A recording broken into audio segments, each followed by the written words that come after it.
Hello everyone, welcome back to PYQ series. तो हम लोगों ने ऑलरेडी डिस्कस कर लिया है 2025 का पेपर, 2024 का और 2023 का।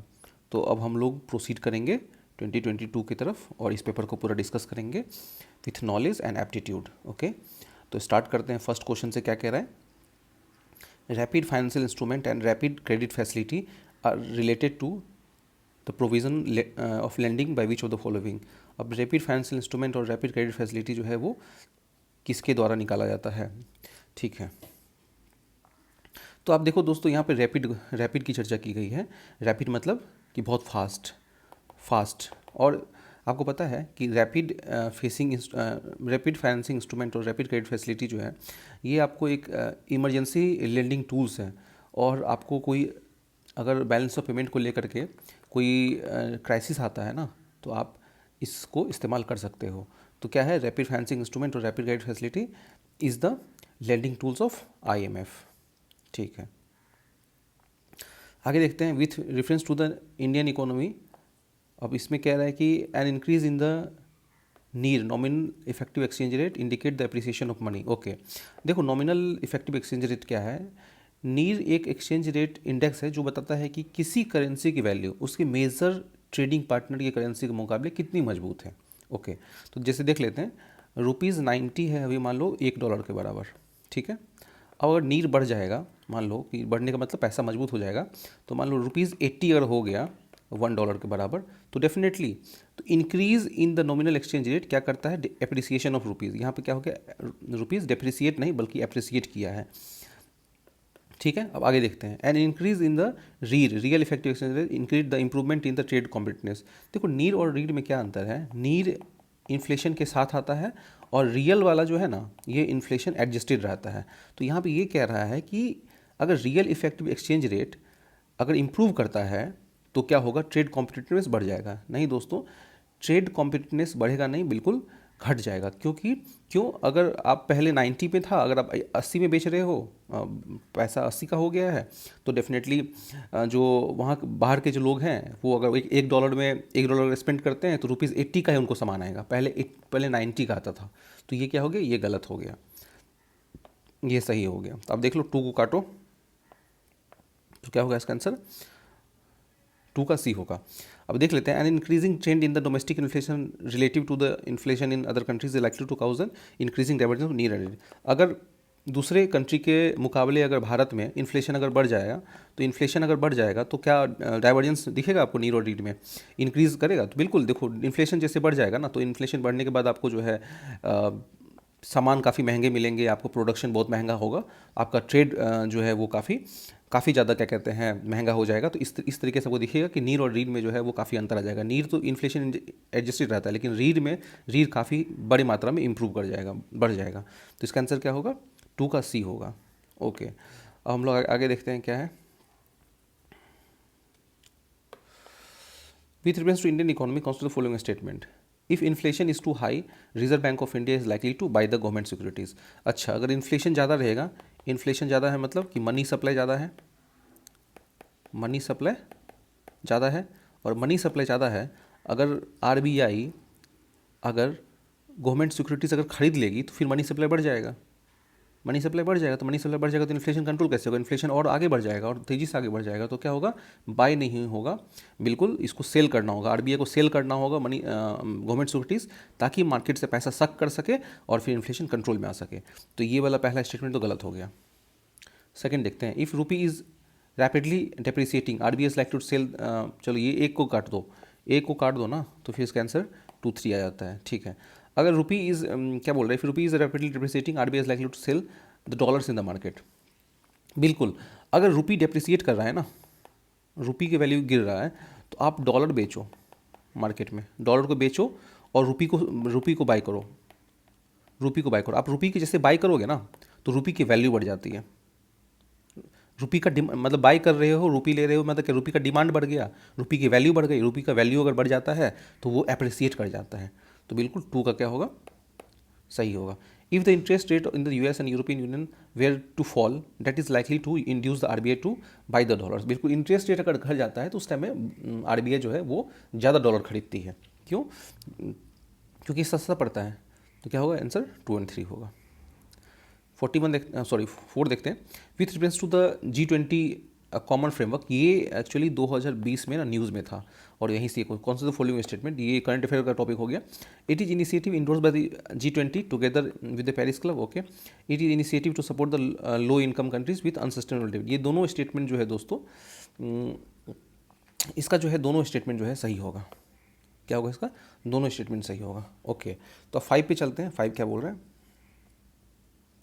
With reference to the Indian economy, okay, what are the advantage of inflation index bond. देखो, इन्फ्लेशन इंडेक्स बॉन्ड को जो है आपको समझना पड़ेगा। इन्फ्लेशन इंडेक्स बॉन्ड क्या है? इन्फ्लेशन इंडेक्स बॉन्ड वो बॉन्ड होता है ना जिसमें कि आपको इन्फ्लेशन का मार भी ना आपको झेलना नहीं पड़ेगा। जैसे मान लो कि आपने अगर बॉन्ड खरीदा 1000 रुपया में, ठीक है, और उस दिन इन्फ्लेशन का रेट हो गया, सॉरी, इन्फ्लेशन रेट हो गया 10%, इन्फ्लेशन 10% आ गया, तो ऑटोमेटिकली 1100 रुपया आपका बॉन्ड का दाम हो गया, और आपको 1100 पे ही इंटरेस्ट मिलेगा। इस तरीके से है कि वो इन्फ्लेशन से एडजस्टेड रहती है। तो गवर्नमेंट कैन रिड्यूस द, देखो तीसरा पर हो डायरेक्ट, 1 छोड़ो 2 छोड़ो, तीसरा पर हो, interest receive as well as the capital gain on the inflation index bond are not taxable. अच्छा, जो भी इंटरेस्ट रिसीव होता है वो आपको इन्फ्लेशन इंडेक्स बॉन्ड से वो टैक्सेबल नहीं होता है। दोस्तों, इससे पहले भी ये 2024 में ये क्वेश्चन पूछा गया था, 2023 में क्वेश्चन पूछा गया था कि ये टैक्सेबल, भाई मैं ये कह रहा हूँ कि this is not the agriculture income कि आपको टैक्स से छूट मिल जाएगा, नहीं, ये बिल्कुल गलत स्टेटमेंट है। 3 काटो 3 काटो 3 काटो, आंसर क्या होगा? 1 और 2। अब देखते हैं, government can reduce the coupon rate on it's borrowing. बिल्कुल, कूपन रेट को रिड्यूस कर देती है, क्योंकि इसमें क्या है कि आपको मान लो कि पहले 1000 रुपया था, ठीक है, और आपको 3% पे मिल रहा है। नॉर्मल पे क्या था? नॉर्मल आपको 1000 रुपये का बॉन्ड था, नॉर्मल, ये इन्फ्लेशन इंडेक्स बॉन्ड को मैं बात नहीं कर रहा हूँ, नॉर्मल बॉन्ड में आपको 8% मिल रहा था। अब क्या है कि आपको इन्फ्लेशन के साथ एडजस्टेड मिलेगा, तो कूपन कोड में फिर आपको 3% ही रहता है कि 3% आपको इंटरेस्ट देंगे। लेकिन क्या है, वो 5% जो है एक्स्ट्रा आपको इन्फ्लेशन इंडेक्स रहेगा, मतलब इन्फ्लेशन से एडजस्टेड रहेगा वो 5%, तो मिला कि ये भी 8% हो ही जाता है, ठीक है। तो बिल्कुल ये क्या होगा? रिड्यूस द कूपन कोड, ये बिल्कुल सही होगा। IIB provide the protection to the investor from uncertainty regarding inflation. वो बात वही है कि इन्फ्लेशन के दौरान ही तो ये करेगा, आपको प्रोटेक्शन देगा। तो 5 का क्या होगा? ये होगा। 6 क्वेश्चन क्या बोलता है? ठीक है, 6 क्वेश्चन क्या बोल रहा है कि with reference to the foreign owned e commerce form operating in India, which of the following statement is correct. ठीक है, they can sell their own goods in the addition to offering their platform as a market. मतलब ये कह रहा है कि आपको मान लो कि फ्लिपकार्ट है और अमेज़न है, तो क्या ये दोनों अपना खुद का एक प्लेटफॉर्म ओपन करके ये बेच सकता है क्या? खुद का सामान ये बेच सकता है क्या? नहीं। तो ये देखो, FDI रूल्स भारत में ये कहती है कि जो भी foreign on e commerce company है ना, जैसे लाइक अमेजन है, फ्लिपकार्ट है, ये अपने can not mainly sell their own goods, they operate as a, if they operate as a market place. अपना सामान को ये नहीं बेच सकती, बल्कि सामान आपको कहीं से लाना पड़ेगा, आप एक प्लेटफॉर्म हो बस। तो इसका मतलब पता है क्या? और ये अपना सामान बेचेगी ना दोस्तों, तो छोटे छोटे दुकानदार जो है ना, उनको इफेक्ट पड़ जाएगा, कल को उनको भुखमरी आ जाएगी, क्योंकि अभी मोनोपोली है नहीं ना, मतलब मार्केट पे जो है इनका काफ़ी ज़्यादा पहुंच है। तो इसलिए सरकार ने प्रोटेक्ट करने के लिए छोटे छोटे दुकानदार को और होलसेलर को प्रोटेक्ट करने के लिए जो है इन्होंने ऐसा रूल किया है कि फ्लिपकार्ट अमेजन जो है ये सिर्फ और सिर्फ किसी का सामान लेके कहीं पहुंचा सकती है, बल्कि ये अपना सामान नहीं बेच सकती है। ठीक है, सेकंड देखते हैं क्या बोल रहा है। The degree to which they can own the big sellers on this platform is limited. हाँ बिल्कुल, ये क्या है, काफ़ी लिमिटेड है। तो इसका क्या होगा आंसर? एक गलत होगा, ओनली 2 होगा। ठीक, अब देखते हैं आगे क्या बोल रहा है कि अब इसमें कह रहा है कि क्वेश्चन नंबर 7 कह रहा है which of the following constitute the real sector in the economy. Real sector मतलब क्या होता है? टेंजिबल फॉर्म में गुड्स एंड सर्विस को प्रोड्यूस करना, टेंजिबल फॉर्म में जिसको आप टच कर सकते हो। ठीक है, फार्मर हार्वेस्टिंग देयर क्रॉप्स, बिल्कुल ये हो सकता है, क्योंकि आप जो फार्मर जो है वो crops is a tangible things. ठीक है, second, textile mill converting raw cotton into fabrics, this is tangible, दोनों टेंजिबल है। Commercial bank lending money to the trading companies, this is not tangible, non tangible है ये। Corporate body issuing rupee denominated bond issues, this is non tangible. तो क्या होगा इसका answer? क्या होगा? 1 और 2। क्वेश्चन नंबर 8 की तरफ देखते हैं दोस्तों। क्वेश्चन नंबर 8 क्या बोल रहा है, चलिए। With reference to the following situation, best reflect the indirect transfer, often talk about the media। अब indirect transfer क्या है दोस्तों? indirect transfer को समझिए।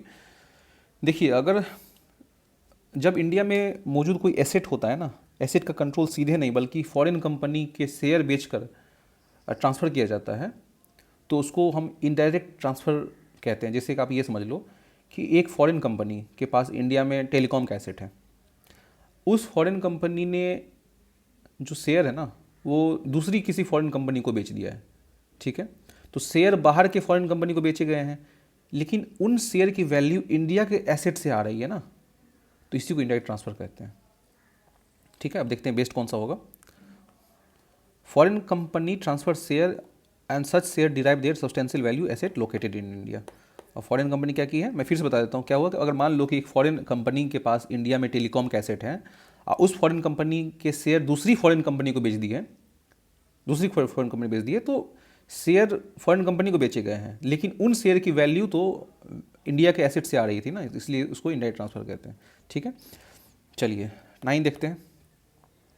With reference to the expenditure made by an organisation और a company which of the following statement जो है वो ट्रू है। Acquiring new technology is a capital expenditure, बिल्कुल। आप नया टेक्नोलॉजी एक्वायर करते हो तो क्या होगा, कैपिटल एक्सपेंडिचर होगा, ठीक है। डेब्ट financing is consider as a capital expenditure while equity financing consider as a revenue expenditure. नहीं दोस्तों, ये गलत स्टेटमेंट है। आपको पता है कि डेब्ट फाइनेंसिंग का मतलब होता है कि पैसा उधार लेना किसी काम के लिए और बाद में इंटरेस्ट के साथ वापस कर देना। आप पैसा अगर उधार ले रहे हो ना, तो क्या होगा, आपका लाइबिलिटी इंक्रीज करेगा, और कैपिटल, इसको क्या कहेंगे, capital receipt. Equity financing consider as a revenue expenditure. नहीं दोस्तों, इक्विटी फाइनेंसिंग का मतलब होता है कि शेयर बेचकर पैसा जुटाना, तो ये आपको रेवेन्यू एक्सपेंडिचर में आता है। नहीं, बिल्कुल रेवेन्यू एक्सपेंडिचर में ये नहीं आता है, बिल्कुल ये आपको इक्विटी फाइनेंसिंग भी आपको क्या आएगा, कैपिटल रिसिप्ट में आएगा। तो ये दोनों स्टेटमेंट क्या होंगे, ये गलत हो जाएंगे और एक सही होगा, तो क्या होगा, 9 का ए होगा। With reference to the Indian economy, अब क्या कह रहा है कि a share to the household financing saving goes towards the government borrowing. अब ये कह रहा है कि देखो क्वेश्चन नंबर 10 में क्या कह रहा है, क्वेश्चन नंबर 10 में ये कह रहा है कि जब सरकार बॉन्ड या सिक्योरिटी जारी करके पैसा उधार लेती है, तो कई बार ऐसा होता है कि घर परिवार अपनी बचत जो करते हैं ना, अपनी बचत जो रहता है वो गवर्नमेंट सिक्योरिटीज़ में वो इन्वेस्ट कर देते हैं, तो यही स्टेटमेंट सही है। Dated securities issued at a market related rates in auction form a large component of internal डेब्ट। ठीक है, तो डेटेड सिक्योरिटी से आप पता है ना कि वो इंटरनल डेब्ट जो है हमारा डेटेड सिक्योरिटीज में भी है, तो ये दोनों स्टेटमेंट सही होगा आपका। अब देखते हैं क्वेश्चन में क्या कहता है। अब ये कह रहा है कि कौन सा स्टेटमेंट सही है। देखो, pursuant to report H N. Sanyal committee the contempt of court 1971, ये मुझे नहीं पता है। The constitution of India empower the supreme court and high court to punish the contempt of themselves, बिल्कुल। आर्टिकल 129 सुप्रीम कोर्ट के लिए, 215 हाई कोर्ट के लिए, तो ये स्टेटमेंट बिल्कुल सही है, दो सही है, तो दो सही है तो ये कटेगा, मतलब ये चांस है सही होने का। The constitution of India define civil contempt and criminal contempt. Constitution of India define करता है क्या, नहीं दोस्तों, constitution of India doesn't define the civil contempt criminal contempt, ये तो गलत हो गया।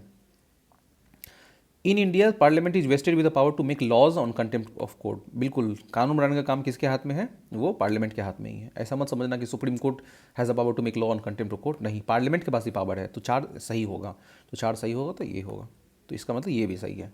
ये report of H N. Sanyal committee contempt of court, ये तो क्या होगा answer 1 to 4। With reference to the India, कौन सा following statement, government law officer and legal forms are recognised as advocate but the corporate lawyer and patent attorneys are excluded from recognition as advocate. ये वाला statement दोस्तों बहुत गलत है, मैं आपको बताता हूँ पहले होता क्या है। पहले सेकंड पढ़ते हैं। Bar council have the power to lay down the rules relating to the legal education and recognition law colleges, ठीक है। अब मैं आपको एक चीज़ बताता हूँ, देखो, बार काउंसिल ऑफ इंडिया ना एक स्टेटूटरी बॉडी है जो भारत में लॉयर्स या कह लो एडवोकेट को रेगुलेट करता है, और ये इसको मतलब ये एडवोकेट एक्ट 1961 के तहत बनाया गया था बार काउंसिल। काम क्या है इसका, काम ये है कि एडवोकेट को इनरोल करता है, लॉयर के प्रोफेशनल कंडक्ट को और डिसिप्लिन को ये रेगुलेट करता है। दूसरी बात ये कि हर स्टेट में बार काउंसिल होता है, मतलब कि लॉयर वही होगा जो बार काउंसिल में इनरोल होगा। अगर कोई भी लॉयर बार काउंसिल में इनरोल नहीं है तो उसको लॉयर नहीं माना जाएगा। मतलब आपने LLB कर लिया है और बार काउंसिल में आपने इनरोलमेंट नहीं किया है तो कोर्ट में आप प्रैक्टिस नहीं कर सकते हैं।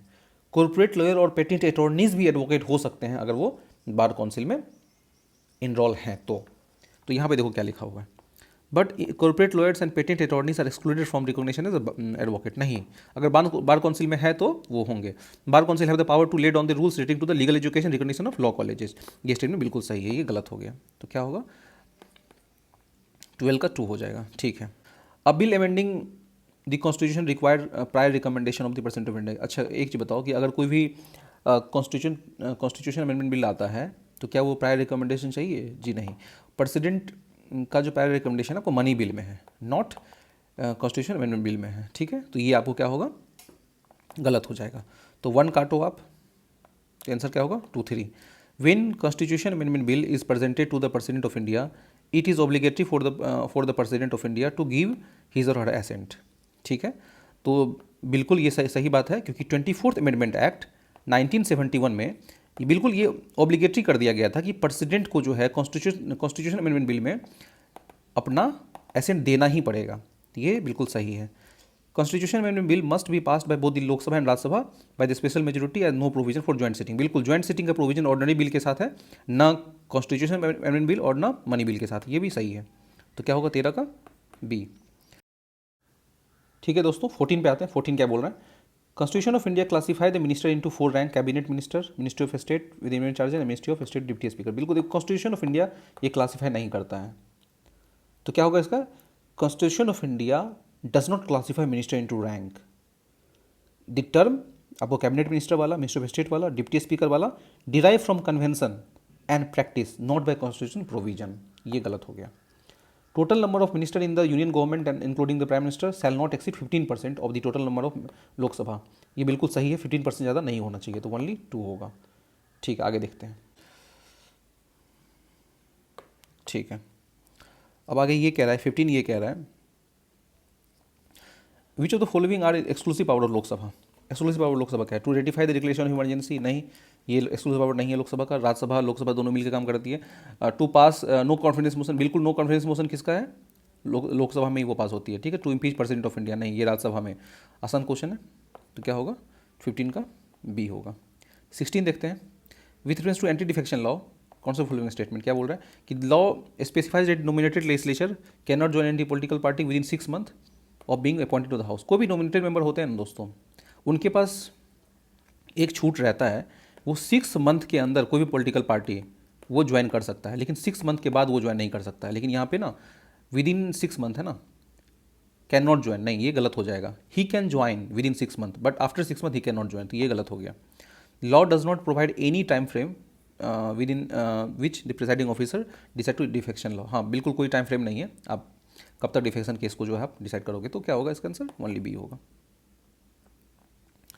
17 देखते हैं क्या बोल रहा है। 17 ये कह रहा है दोस्तों कि अब इसमें अटॉर्नी जनरल और सॉलिसिटर जनरल के बारे में ये कह रहा है। तो अब यहाँ पे देखते हैं 17 को। तो यहाँ पे ये लिखा हुआ है कि attorney general of India and solicitor general of India are only officer of the government who are allowed to participate in the meeting of the parliament of India. ध्यान रखना दोस्तों एक चीज़ कि सॉलिसिटर जनरल ऑफ इंडिया जो होते हैं ना, उनके पास जो है वो पावर नहीं होता है कि वो he is not allowed to seat in the parliament, but attorney general of India can seat in the parliament, can speak in the parliament, but can not vote in the parliament. तो क्या है यहाँ पे, ये statement गलत हो गया। According to the constitution of India attorney general of India submit his resignation when the government which appoint him to resign. नहीं, अटॉर्नी जनरल ऑफ इंडिया जो है वो आपको वो प्लेजर ऑफ द प्रेसिडेंट पे आती है। गवर्नमेंट जब डिज़ाइन कर देगी तो जरूरी नहीं है कि अटॉर्नी जनरल ऑफ इंडिया भी रिज़ाइन कर दे। तो स्टेटमेंट ये भी गलत हो गया। सर क्या लिखा होगा, 17 का डी होगा। With reference to the writ, अब देखते हैं क्या है कि mandamus will not lie against a private organisation unless it interested with a public duty. बिल्कुल ये स्टेटमेंट सही है। मैंडेमस क्या है ना, मैंडेमस ये है कि अगर मान लो कि आपका जल बोर्ड का पानी नहीं आ रहा है, म्यूनसिपैलिटी वाला ठीक से काम नहीं कर रहा है, तो आप मैंडेमस इशू कर सकते हो। अब मैंडेमस इशू होता है गवर्नमेंट बॉडी पे, ठीक है, और उस पर भी इशू होता है, प्राइवेट बॉडी पे इशू होता है जब वो गवर्नमेंट के काम कर रही होती है। ये बिल्कुल सही स्टेटमेंट है, ठीक है। Mandamus will not lie against the company even the it may be the government company. नहीं, ये गलत हो गया। मतलब ये कह रहा है कि मैंडेमस उस पर लागू नहीं होगा अगर वो गवर्नमेंट बॉडी भी है तो। नहीं, मैंडेमस गवर्नमेंट बॉडी पे लागू होता है और पब्लिक प्राइवेट बॉडी पे भी लागू होता है if he is interested with the government duty. तो ये गलत हो गया। एनी पब्लिक, तो 1 को सही करो, 2 गलत करो, 2 गलत करो, क्या होगा 1-3 आएगा। Any public minded person can be petitioner, कोई भी इंसान petitioner to move the court obtain the writ of equivalent, बिल्कुल कोई भी इंसान, आप चले जाओ पिटिशन फाइल कर दो और रिट इक्विवेलेंट का फाइल कर सकते, किसी भी इंसान को पावर है। तो क्या होगा 1 and 3। 19 देखते हैं। With reference to Ayushman Bharat digital mission कौन सा फुल में statement, private and public hospital must adopt it. देखो एक्सट्रीम है ये, मतलब कि वॉलेंट्री है इसको आयुष्मान भारत डिजिटल मिशन को एडॉप्ट करना, ये जरूरी नहीं है कि वो मस्ट एडॉप्ट इट, ये मस्ट एडॉप्ट इट नहीं होगा, ये काटो इसको। क्या होगा आंसर, दैट 3 आ जाएगा। As it aims to achieve the universal health coverage every citizen of India should be part of ultimately, नहीं एवरी सिटीजन ऑफ इंडिया नहीं, बिल्कुल वॉलेंट्री है दोस्तों, ऐसा कुछ भी नहीं है। It has a seamless portability across the country, बिल्कुल ये इसका पोर्टेबिलिटी काफ़ी सीमलेस है, तो इसका क्या होगा आंसर 19 का बी होगा। ठीक है, अब हम लोग लास्ट क्वेश्चन देख लेते हैं। 20 क्या बोल रहा है, 20 क्या बोल रहे हैं देख लेते हैं। With reference to the deputy speaker of the Lok Sabha, अब इसमें कौन सा स्टेटमेंट सही होगा। As per the rule of the procedure and the conduct of business Lok Sabha the election of deputy speaker shall be fix by the speaker. देखो deputy speaker का election कौन fix करता है, स्पीकर फिक्स करता है। स्पीकर का इलेक्शन कौन fix करता है, प्रेसिडेंट फिक्स करता है। ये स्टेटमेंट बिल्कुल सही हो जाएगा। There is a mandatory provision that the election of the candidate as a deputy speaker of the Lok Sabha shall be from either of the principal opposition party और द रूलिंग पार्टी। नहीं, ये गलत है दोस्तों, क्योंकि पता है आपको, देखो 10th लोकसभा तक जो आपको स्पीकर होना था और डिप्टी स्पीकर होना था वो आपको रूलिंग पार्टी से होना था, बट एक कंसेंसस बनाया गया, ओनली कंसेंसस बनाया गया कि आपको जो है 11th लोकसभा से जो है डिप्टी स्पीकर वो अपोजिशन पार्टी से होगा, बट इसको इंप्लीमेंट नहीं किया गया है, तो आपको जो है ये गलत हो गया। तो 2 का काट दो, 2 काटो, 1 and 3 और 3 and 4, 1 तो सही ही है, तो 1 3 आंसर ही हो जाएगा। फिर भी देख लेते हैं। Deputy speaker has same power as a speaker when presiding over the sitting of the house and no appeal lies against his ruling, बिल्कुल अब डिप्टी स्पीकर का जो है वो सेम पावर है स्पीकर के साथ। अगर वो सीट पे बैठ जाए ना तो वो सारा प्रिविलेज है, सारा उनको डिप्टी स्पीकर को स्पीकर वाला मिलेगा। Well established parliamentary practice regarding the appointment of the deputy speaker is that the motion is moved by the speaker and duly seconded by the prime minister। इसमें ये कह रहा है दोस्तों कि अब इसमें मैं आपको बताता हूँ इसमें क्या बोल रहा है कि a well established parliamentary practice regarding the appointment of deputy speaker is that motion is moved by the speaker। नहीं, देखो ये एक्चुअली क्या होता है ना, डिप्टी स्पीकर का इलेक्शन होता है, डिप्टी स्पीकर का इलेक्शन होता है, ये अपॉइंटमेंट नहीं होता है, तो ये स्टेटमेंट गलत हो गया। तो क्या होगा 1 and 3। ठीक है, स्टार्ट करते हैं क्वेश्चन 21 से।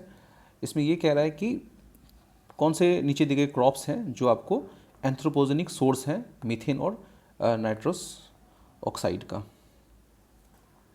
तो इसका आंसर क्या होगा, राइस होगा, पता है आपको। सबसे ज़्यादा जो है मीथेन आपको कहाँ से निकलता है, वो पैडी फील्ड से निकलता है, तो ये आसान क्वेश्चन है, ये क्या होगा राइस है, ये आपको एनसीईआरटी में भी मेंशन किया हुआ है। ठीक है, क्वेश्चन 22 देखते हैं। System of rice intensification of cultivation in which alternate wetting and drying of the rice fields is practice result in. देखो राइस इंटेंसिफिकेशन क्या होता है दोस्तों, इस चीज़ को समझना पड़ेगा। देखो राइस इंटेंसिफिकेशन एक मेथड है राइस ग्रो करने का, जिसमें कि आपको कम पानी में ही और कम बीज में, और आप क्या करते हो ना कि राइस को कल्टीवेट कर लेते हो, और इसमें ये होता है कि आप राइस फील्ड को देखोगे ना तो पानी से वो पूरा भरा होता है राइस फील्ड। इसमें क्या होता है कि ऐसा कोई सिस्टम नहीं होता, और आपको पता है ये सबसे पहली बार मेडागास्कर में इसको अपनाया गया था।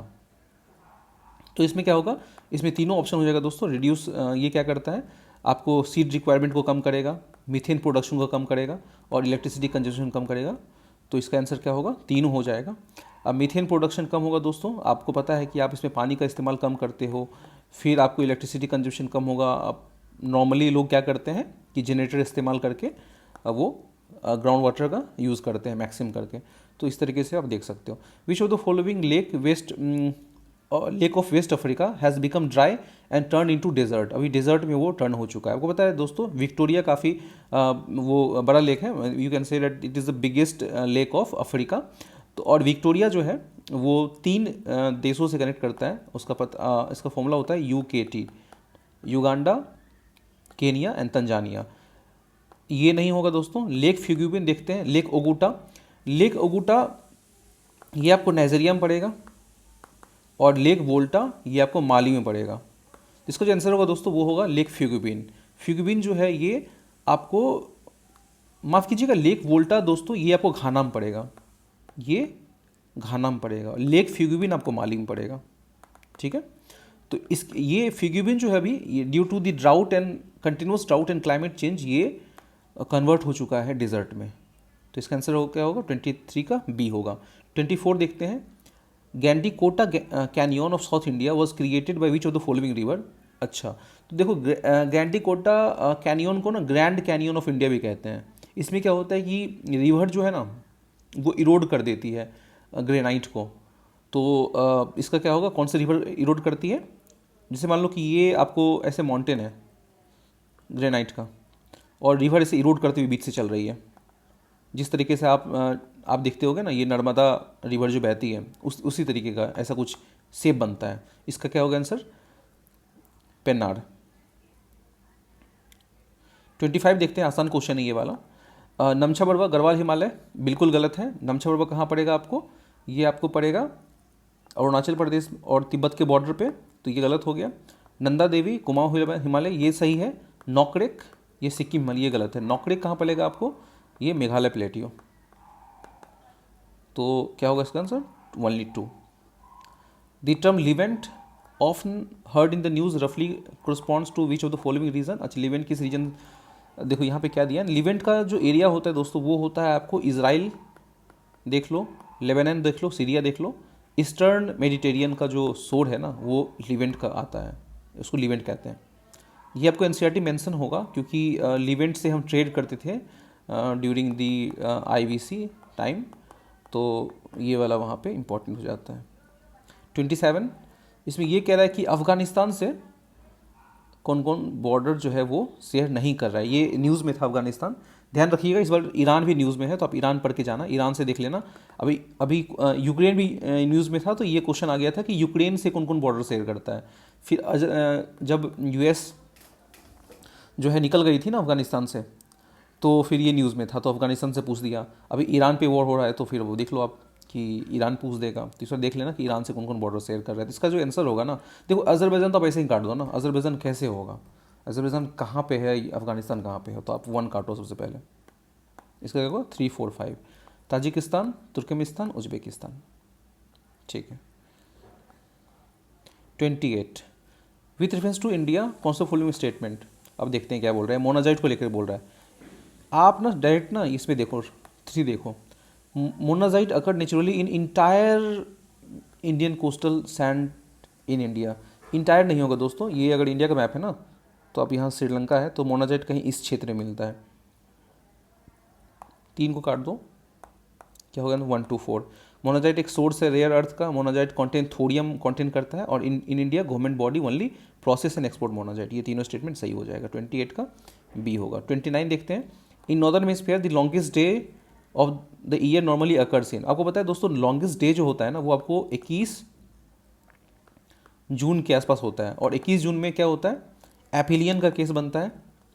उस टाइम में हमारा अर्थ जो है वो थोड़ा सन से डिस्टेंस में रहता है, और लेकिन टिल्टेड रहता है।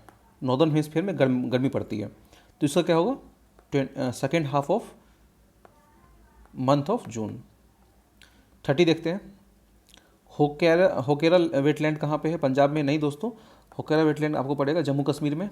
रेणुका वेटलैंड हिमाचल प्रदेश सही स्टेटमेंट है। रुद्रसागर त्रिपुरा ये भी सही है। सस्थम कोट्टा कहाँ पड़ेगा, सस्थम कोट्टा पड़ेगा दोस्तों आपको केरल में, ये गलत हो गया।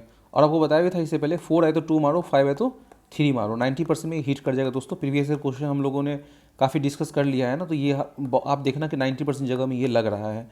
तो ऐसे भी ये क्वेश्चन अगर आपको नहीं आ रहा है ना, 4 अगर है तो आप आँख बंद करके 2 मार दो, तो मैक्सिमम चांस रहेगा आपका सही होने का। ठीक है, अब हम देखते हैं कि इसमें ये कह रहा है, क्वेश्चन नंबर 31 में कह रहा है कि which of the above are built on the top open source digital platform. Open source digital platform एक वो सोर्स मतलब कि ऐसा प्लेटफॉर्म होता है जिसका सोर्स कोड सबके लिए ओपनली अवेलेबल होता है। इसका जो आंसर होगा दोस्तों, यूपीएससी ने क्या दिया है, इसका आंसर यूपीएससी ने 1, 2, 3, 4 दिया है। लेकिन बाद में किसी एक सॉफ्टवेयर रिसर्चर ने क्या किया था, इसके लिए ना एक आरटीए फाइल किया था। उनका नाम है श्रीनिवास करके नाम, श्रीनिवास नोडाली करके नाम है उस इंसान का। उन्होंने आरटीए फाइल किया था। आरटीए फाइल में ये उन्होंने पूछा था क्या कोविन जो है, कोविन क्या ओपन सोर्स है? तो फिर आंसर आया था CoWIN is not open source, लेकिन बाद में उन्होंने ये आरटीए फाइल किया था। लेकिन जो यूपीएससी फाइनल आंसर के देके निकल गई ना, वो है 1 2 3 4। लेकिन इसका जो आंसर होगा, अगर खैर ये तो आउटडेटेड क्वेश्चन हो गया, इसका जो आंसर होगा वो होगा 1 3 4। 32 देखते हैं, वेब 3 को लेकर ये क्वेश्चन है। Web 3 technology enable people to control their data on data. Web 3 world there can be blockchain based social network. Web 3 is operated by user collective rather than corporation. Okay, तो इसका तीनों statement सही है दोस्तों। पता है आपको, वेब 1 आया था, वेब 2 आया था, वेब 3 आया था। वेब 1 में सिर्फ आप पढ़ सकते थे, वेब 2 में आप पढ़ सकते थे, लिख सकते थे, और वेब 3 में क्या है कि आप पढ़ सकते हैं, लिख सकते हैं, उसको आप खुद चला भी सकते हैं। तो ये हो गया कि वेब 1 सेंट्रलाइज था, वेब 2 भी सेंट्रलाइज था, लेकिन वेब 3 जो है ये डिस्ट्रीब्यूटेड ब्लॉकचेन है।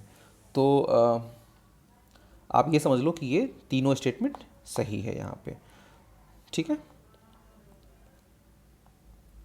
33 with reference to software as a service, कौन सा फॉलोइंग स्टेटमेंट? ये कह रहा है कि देखिए एस क्या है ना, एक क्लाउड कंप्यूटिंग सर्विस मॉडल है जहाँ सॉफ्टवेयर एप्लीकेशन जो है वो आपको they are hosted by provider and deliver to user over the internet. ऐसा समझ लो आप कि वो आपको प्रोवाइडर के द्वारा दिया जाएगा, लेकिन to deliver user over the internet, ठीक है। तो इसका जो आंसर होगा ना, आप ये समझ लो क्या है, क्लाउड कंप्यूटिंग सर्विस मॉडल है।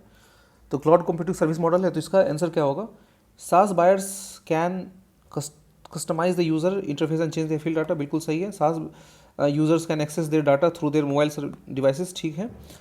Outlook, Hotmail and Yahoo mails are form of SaaS. ये तीनों स्टेटमेंट इसका क्या होगा? सही होगा। ऐसे ये क्वेश्चन काफ़ी टफ था दोस्तों, इसको आप स्किप भी कर सकते हो, एग्जाम में ना बने तो स्किप कर देना आप निगेटिव से, अगर आपको अगर क्वेश्चन इस तरीके का आ जाए तो।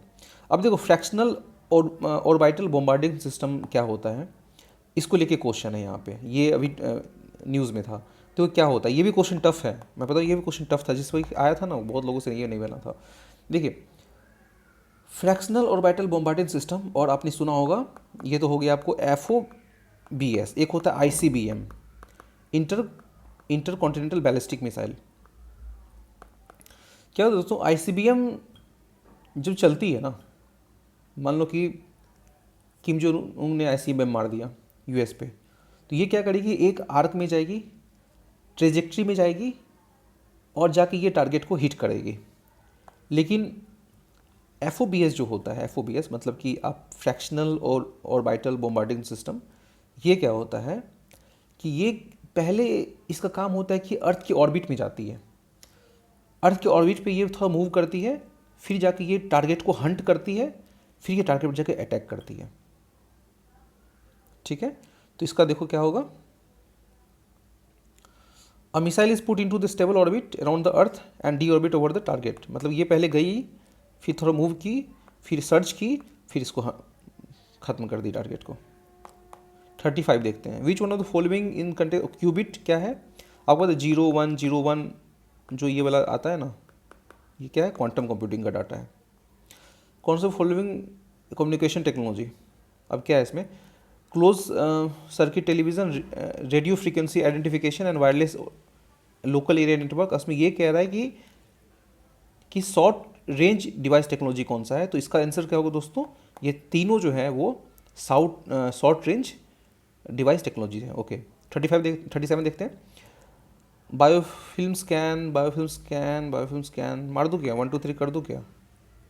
हाँ दोस्तों, इसका आंसर क्या होगा, 1 2 3 होगा, बायोफिल्म स्कैन। ऐसे क्वेश्चन ना यूपीएससी में आप देखना आते रहते हैं, कि मतलब हर साल आपको ऐसे क्वेश्चन मिल ही जाएंगे पेपर में। तो 100% में तो यही लगा है कि जितना हम लोगों ने पेपर डिस्कस किया पिछले 4 साल का, तो इसका आंसर 100% मतलब ऑल द वे वो होता है। Biofilm can form the medical implant with in the human tissue, बिल्कुल सही है। Biofilm can form on food and food processing services, ठीक है। Biofilm can exhibit the antibiotic resistance, ये भी तीनों स्टेटमेंट से है। बायोफिल्म ये तीनों काम कर सकता है। ऐसे क्वेश्चन अगर आ जाए, और एक सम वाला भी, some micro organism are found, some micro organism are dead, इस तरीके का अगर आ जाए ना, तो फिर आप आराम से मार देना।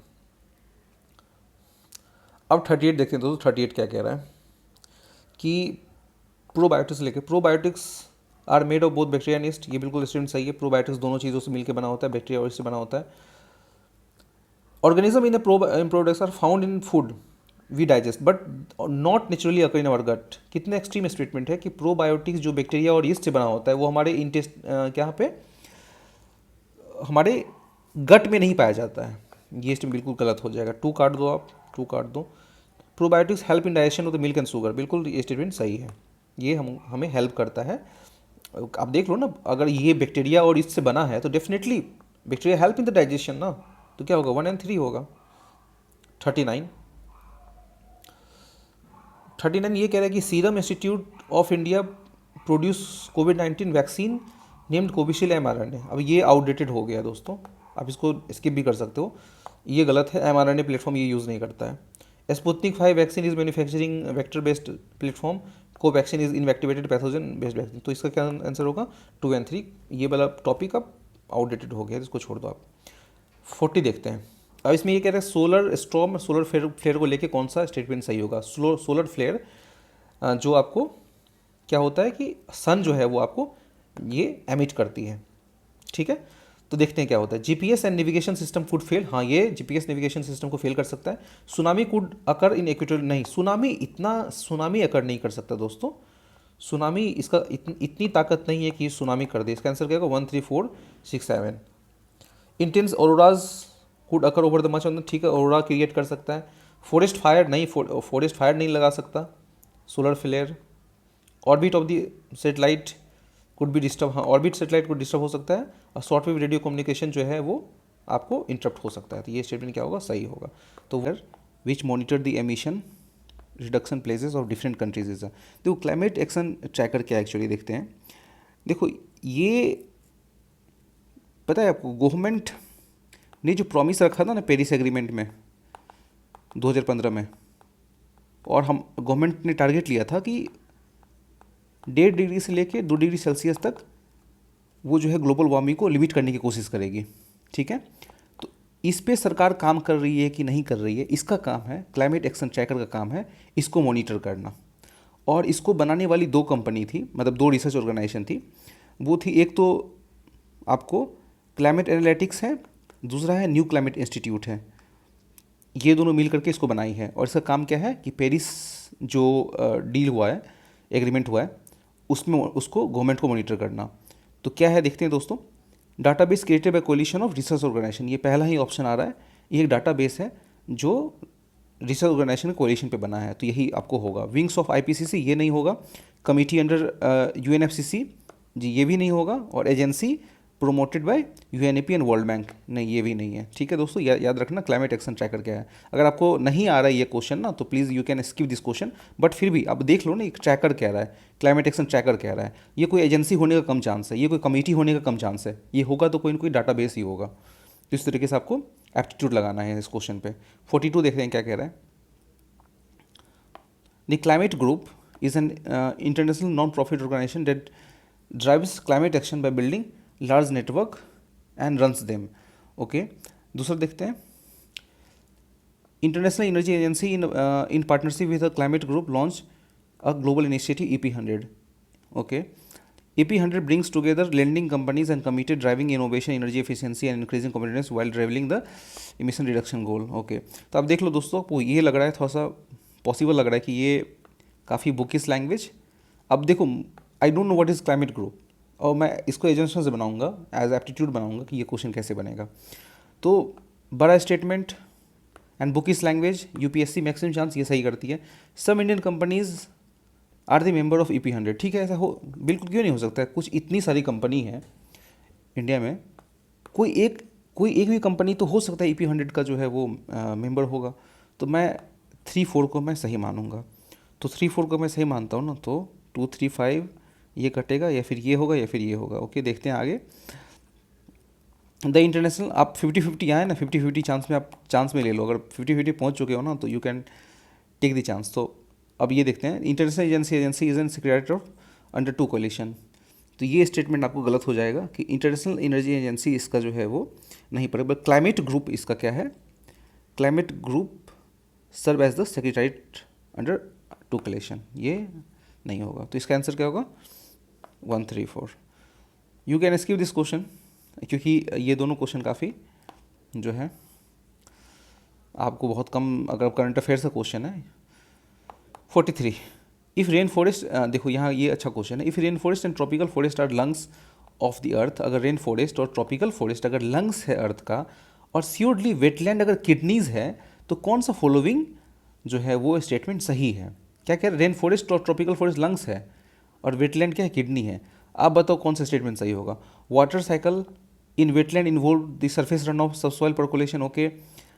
Algae from nutrient based upon which the fish, crustaceans and molluscs, birds, reptiles, mammals thrive. Wetland play a vital role in maintaining sedimentation, balance and soil sterilization. Aquatic plant absorb heavy metal and excess nutrients. दोस्तों kidney का function क्या है? Kidney का function है कि waste material को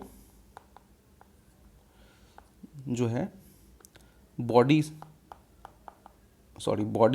से pass out करती है, मतलब इसका काम है फिल्टर करना इसका काम है। तो फिल्टर करना जब काम है, तो ये क्या कह रहा है? Aquatic plant absorb the heavy metal and excess nutrients, तो यही होगा, बेस्ट यही होगा। 43 का डी होगा, ठीक है। 44 देखते हैं। In the context of WHO air quality guidelines, कौन सा फॉलोइंग स्टेटमेंट? अब इसमें क्या कह रहा है दोस्तों? 44 अच्छा क्वेश्चन है दोस्तों, इसका तो खैर आंसर लगा हुआ ही है, 1 and 4 ही होगा। इसमें ये कह रहा है कि 24 hour PM 2.5 should not exceed इतना, ठीक है। In a year the highest level of the ozone pollution occur during the period of inclement weather, okay. आपको पता है दोस्तों, क्वेश्चन नंबर सेकेंड ये जो कह रहा है कि इंसलेमेंट वेदर, बिल्कुल ये गलत कह रहा है दोस्तों, क्योंकि ओजोन का लेवल जो है ना, वो पीक जो होता है वो आपको हॉट सनी के दौरान होगा, ठीक है। और इंसलेमेंट कंडीशन का मतलब ये होता है कि during the rain, cloud and wind. तो ये स्टेटमेंट आप काट दो, 2 काट दो, तो आप आ जाओगे 2 ऑप्शन पे, ठीक है। PM 100 can penetrate the lung barrier and enter the blood stream. PM 100 क्या लंग बैरियर नहीं, PM 100 कांट, PM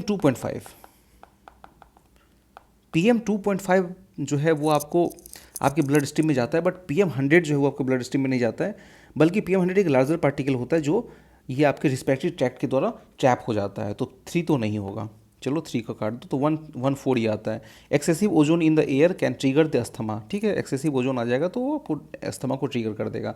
और ये जो स्टेटमेंट पहला वाला है, 24 hour PM 2.5 should not exceed 15 म्यूजी मीटर क्यूब एंड एनुअल 2.5 जो है वो 15 जो है आपको माइक्रोग्राम पर मीटर क्यूब से नहीं जाएगा, तो ठीक है, क्या होगा 14। 45 देखते हैं क्या कह रहा है। With reference to the Gucchi, okay, Gucchi ये तो मतलब अलग ही क्वेश्चन आया था उस टाइम में। तो it is a fungus, it grows in some Himalaya forest, it is a commercially cultivated in अब इसको कहना, इसको मैं सीधा उनको स्किप कर दो, लेकिन इसका जो आंसर होगा ना, ये कमर्शियली कल्टिवेटेड नहीं है, ये लैब में ऐसा कल्टिवेट किया गया है ना, लैब में इसको कल्टिवेट करके देखा गया है, but it is not commercially cultivated, ठीक है। और इसका क्या होगा, 1 and 2 होगा, 1 and 2। हम लोगों ने इसको लैब में कल्टिवेट किया है गुच्ची को, और ये एक्चुअली आपको कमर्शियली कल्टिवेट नहीं होता। कमर्शियली मतलब आप इसको कल्टिवेट करके फिर आप बेच रहे हो, तो लैब में हम लोगों ने इसको टेस्ट किया, और ये होता भी कहाँ पे है, ये आपको हिमालयन फॉरेस्ट एरिया में ये होता है। तो क्या होगा 1 2। और ये फंगस भी है, ऐसे भी फंगस है तो ये कहीं ना कहीं हिमालयन फॉरेस्ट एरिया में होगा, तो ये सही है, तो ये तो ऑलरेडी सही होगा। और ये कमर्शियली कल्टिवेट होता है या नहीं होता है, ये देखना पड़ेगा। 46 देखते हैं। With reference to the polyethylene terephthalate, okay, I don't know what is this. अब इसके अलावा मैं इस क्वेश्चन बनाऊंगा। And use which of the use of which is so widespread in our daily life, and ठीक है, अब देखते हैं कौन सा स्टेटमेंट सही होगा। It is fibre and can be blended with wool, cotton fiber and reinforce their properties, okay. Container made of it can be used to store any alcoholic beverage, ये कोई भी alcoholic beverage रख सकता है। तो ये हो गया आपको एक्सट्रीम स्टेटमेंट, एक्सट्रीम हो गया, ठीक है। Bottle made of it can B recycle into other product, ठीक है, ये रिसाइकल हो सकता है। आपने पता है ये थर्मोसेटिंग थर्मोप्लास्टिक जैसा ही कुछ ऐसा लग रहा है, ये थर्मोसेटिंग प्लास्टिक थर्मोप्लास्टिक जैसा ही कुछ ऐसा लग रहा है, तो ये ठीक है, ये रिसाइकल हो सकता है, तो मैं इसको सही मानता हूँ। मैं इसको सही मानता हूँ, ये एक्सट्रीम मैं इसको गलत मानता हूँ। तो टू को गलत करता हूँ मैं, चलो ठीक है, मैं इन दोनों पे पहुँचा हूँ। Article made of it can be easily dispose by the in condition without causing the greenhouse emission. अच्छा, अब एक चीज़ बताओ कि ग्रीन हाउस इमिशन नहीं होगा क्या? आप किसी भी प्रोसेस में अगर रिसाइकल के प्रोसेस में जाते हो, डेफिनेटली ग्रीन हाउस इमिशन तो होता ही है ना। तो 4 तो काट दो, क्या होगा 1 एंड 3। आई डोंट, अब मुझे आइडिया नहीं था, लेकिन फिर भी ये क्वेश्चन बना दोस्तों ड्यू टू एप्टीट्यूड। इस तरीके से आपको क्वेश्चन को अटेम्प्ट करना है। नॉट बर्ड, उसमें कह रहा है कि कौन सा बर्ड नहीं है, तो देखो गोल्डन मैसीर एक फिश है। क्या है? एक फिश है, तो ये तो इसका आंसर क्या होगा? 47 का ए होगा। गोल्डन मशीन क्या है? एक फिश है। 48 देखते हैं क्या है। और इसमें कह रहा है कि नाइट्रोजन फिक्सिंग प्लांट कौन कौन सा है। This is very tough question, very tough question. Alpha alpha आपको आएगा ना, तो फिर भी आप कंफ्यूज कर जाओगे, 3 ऑप्शन अल्फ़ा अल्फ़ा का, ठीक है। तो इसका जो आंसर होगा दोस्तों मैं बताऊंगा, अल्फ़ा अल्फ़ा है, चिकपी है एंड क्लोवर है। 1 3 4। स्पिनाच नहीं है, कुल्फा नहीं है एंड अमरकंत नहीं है, तो क्या होगा 1 3 4। बायोरॉक टेक्नोलॉजी, ओके, ये अच्छा क्वेश्चन है बायोरॉक टेक्नोलॉजी से लेकर के। देखो बायोरॉक टेक्नोलॉजी क्या होता है, मैं आपको बताता हूँ। देखो मेरीन कंजर्वेशन टेक्निक है एक्चुअली ये, जिसमें आपको कोरल रीफ को बचाने के लिए और उसके ग्रोथ को बढ़ाने के लिए ये आप टेक्निक यूज़ करते हो। इस टेक्निक में होता क्या है ना, आप समुंदर के पानी में एक लोहे या स्टील का स्ट्रक्चर मतलब रख देते हो, और उसमें आप बहुत कम इलेक्ट्रिक करंट पास किया जाता है, और उसमें क्या होता है ना, कैल्शियम कार्बोनेट का एक लेयर चढ़ जाता है। तो एक्चुअली काम ही है इसका कि ये जो है आपको कोरल रीफ को प्रोटेक्ट करते हो, उसके ग्रोथ को बढ़ाते हो। तो पहला ही ऑप्शन आ गया, restoration of damage coral reef, ठीक है। तो आपको इसको याद रखना, biorock technology is related to coral reef, ठीक है। 50 देखते हैं। मियावाकी मेथड वेरी फेमस, कहाँ पे? ये जापान में इस्तेमाल होता है। क्या होता है कि आप छोटे छोटे फॉरेस्ट उगाते हो कहाँ? अर्बन एरियाज़ में, ठीक है, जहाँ पोल्यूशन कंट्रोल किया जा सके, जहाँ एयर क्वालिटी को इम्प्रूव किया जा सके। तो ये जापान से हम लोगों ने कॉपी किया है, और आई थिंक ये हैदराबाद में ऐसा किया गया था। तो क्या होगा इसका answer? It creation of many forest in urban areas, ठीक है, इसको याद रखना। मियावाकी एंड बायोरॉक टेक्नोलॉजी, ये याद रखना। 51 देखते हैं दोस्तों। इन गवर्नमेंट ऑफ इंडिया 1919 में ये कह रहा है कि इसमें ये कह रहा है कि which of the following state reserve subject ना। अब रिजर्व कौन सा है? आपको पता है रिजर्व सीधा वाइसराय या गवर्नर जनरल का हाथ में रहता था, और ट्रांसफर जो है वो आपको ये बाद में जो इंडियन मिनिस्टर होते थे ना उसके हाथ में जाता था, ठीक है। आप देखो ये चीज़, एडमिनिस्ट्रेशन जस्टिस बिल्कुल। लोकल सेल गवर्नमेंट नहीं, लोकल सेल गवर्नमेंट ना ये ट्रांसफर सब्जेक्ट में था, तो ये काटो, 2 काटो, 1 3 एंड 4। लैंड रेवेन्यू बिल्कुल, पैसा वाला काम उन्हीं के पास जाएगा, और पुलिस वाला काम उन्हीं के पास जाएगा, और जस्टिस वाला काम उन्हीं के पास जाएगा। और जो जो ग्राउंड लेवल पे काम है ना, जैसे लोकल सेल गवर्नमेंट वाला काम हो गया, और भी बहुत सारे काम हो गए, तो वो कहाँ जाएगा, किसके हाथ में जाता था? वो जाता था इंडियन मिनिस्टर के हाथ में, ठीक है। 1 3 4। 52 कह रहा है फनम क्या था? फनम एक क्वाइन था, क्वाइन है दोस्तों, it is a coin and it is very famous in Vijayanagar empire में। मेरे ख्याल से ये फनम जो है फेमस है। विजयनगर एम्पायर का कोई क्वाइन है, क्वाइन का कोई हिस्सा होता है, एक्चुअली 1/10 या 1/4 ऐसा कुछ हिस्सा है इसका फनम। तो क्या होगा दोस्तों? क्वाइंस होगा। 53 देखते हैं। अब इसमें कह रहा है कि गदर पार्टी से कौन कौन एसोसिएटेड है। बड़ेंद्र कुमार घोष एंड जोगेश चंद्र चटर्जी, ये दोनों अनुशीलन समिति से रिलेटेड है दोस्तों, अनुशीलन समिति से रिलेटेड है। और रास बिहारी बोस ना, ये है गदर पार्टी से रिलेटेड। तो क्या होगा? ओनली 3। 54 देखते हैं। क्रिप्स मिशन को लेकर के क्या कह रहा है statement? The constituent assembly would have member dominated by the provincial assembly as well as the princely state. अच्छा नहीं, ये स्टेटमेंट गलत है दोस्तों, अब याद रखना। क्रिप्स मिशन में ऐसा कहा गया था कि जो प्रोविंशियल असेंबली से होंगे ना, प्रोविंशियल असेंबली से वो इलेक्टेड होंगे, और प्रिंसली स्टेट से नॉमिनेटेड होंगे। ये गलत है। अब इसमें ये कह रहा है कि any province which is not prepared to accept the new constitution would have right to sign the separate agreement with. अब क्या है ना कि अब मतलब कोई भी प्रोविंस है जो कॉन्स्टिट्यूशन बनाने के लिए, वो कॉन्स्टिट्यूशन उनको नहीं बनाना है, वो अगर एक्सेप्ट नहीं करेंगे तो वो ब्रिटिश के साथ वो साइन करके, वो एक सेपरेट एग्रीमेंट साइन करके वो अपने स्टेटस की बात कर सकते हैं। तो ये स्टेटमेंट सही है। ये आपको आप इसको देख सकते हो, ये आपके स्पेक्ट्रम में दिया हुआ है। तो इसका आंसर क्या होगा? 54 का बी होगा। 55 पे देखते हैं। वेरी टफ क्वेश्चन, इसको आप स्किप कर दो, इसको आप स्किप कर दो। इसका आंसर क्या होगा मैं फिर बता देता हूँ, 24 होगा।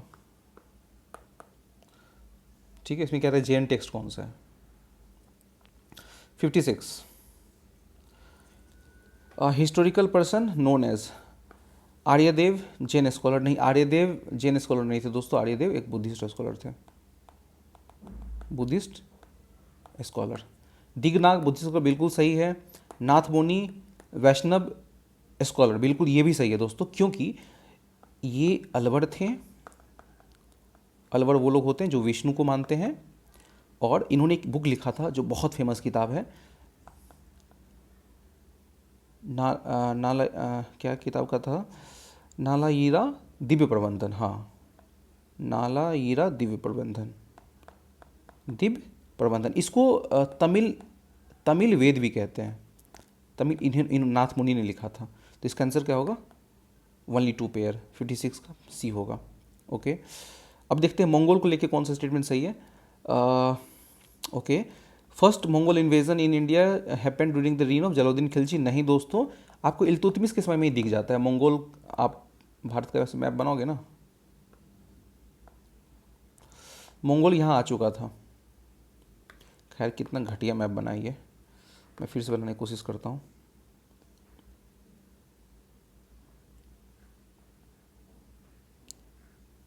इस एरिया में मंगोल आ चुका था। ठीक है, तो इल्तुतमिश के समय, तो ये गलत हो गया। During the reign of Alauddin Khilji one of the Mongol assault march to Delhi and besiege the city. हाँ, स्टेटमेंट सही है, दिल्ली तक वो मंगोल पहुंच चुके थे। Mohammad bin Tughlaq temporary loss the portion of north west to kingdom Mongol. नहीं, ऐसा कोई नहीं है कि वो मोहम्मद बिन तुगलक ने अपने नॉर्थ वेस्ट किंगडम को जो है वो मंगोल को खो दिया था। नहीं, ये स्टेटमेंट बिल्कुल गलत है दोस्तों। ऐसा कोई कभी ऐसा हुआ नहीं, मतलब किसी बुक में ऐसा मेंशन भी नहीं है। तो क्या होगा? ओनली 257 का 2। ठीक है, अब देखते हैं 58 देखते हैं। With reference to Indian history, खुला देरन।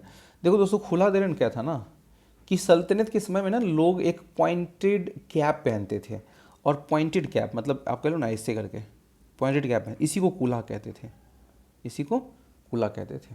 ठीक है, तो ये जो था ना, ये सैयद्स लोग थे। कौन थे? सैयद्स थे।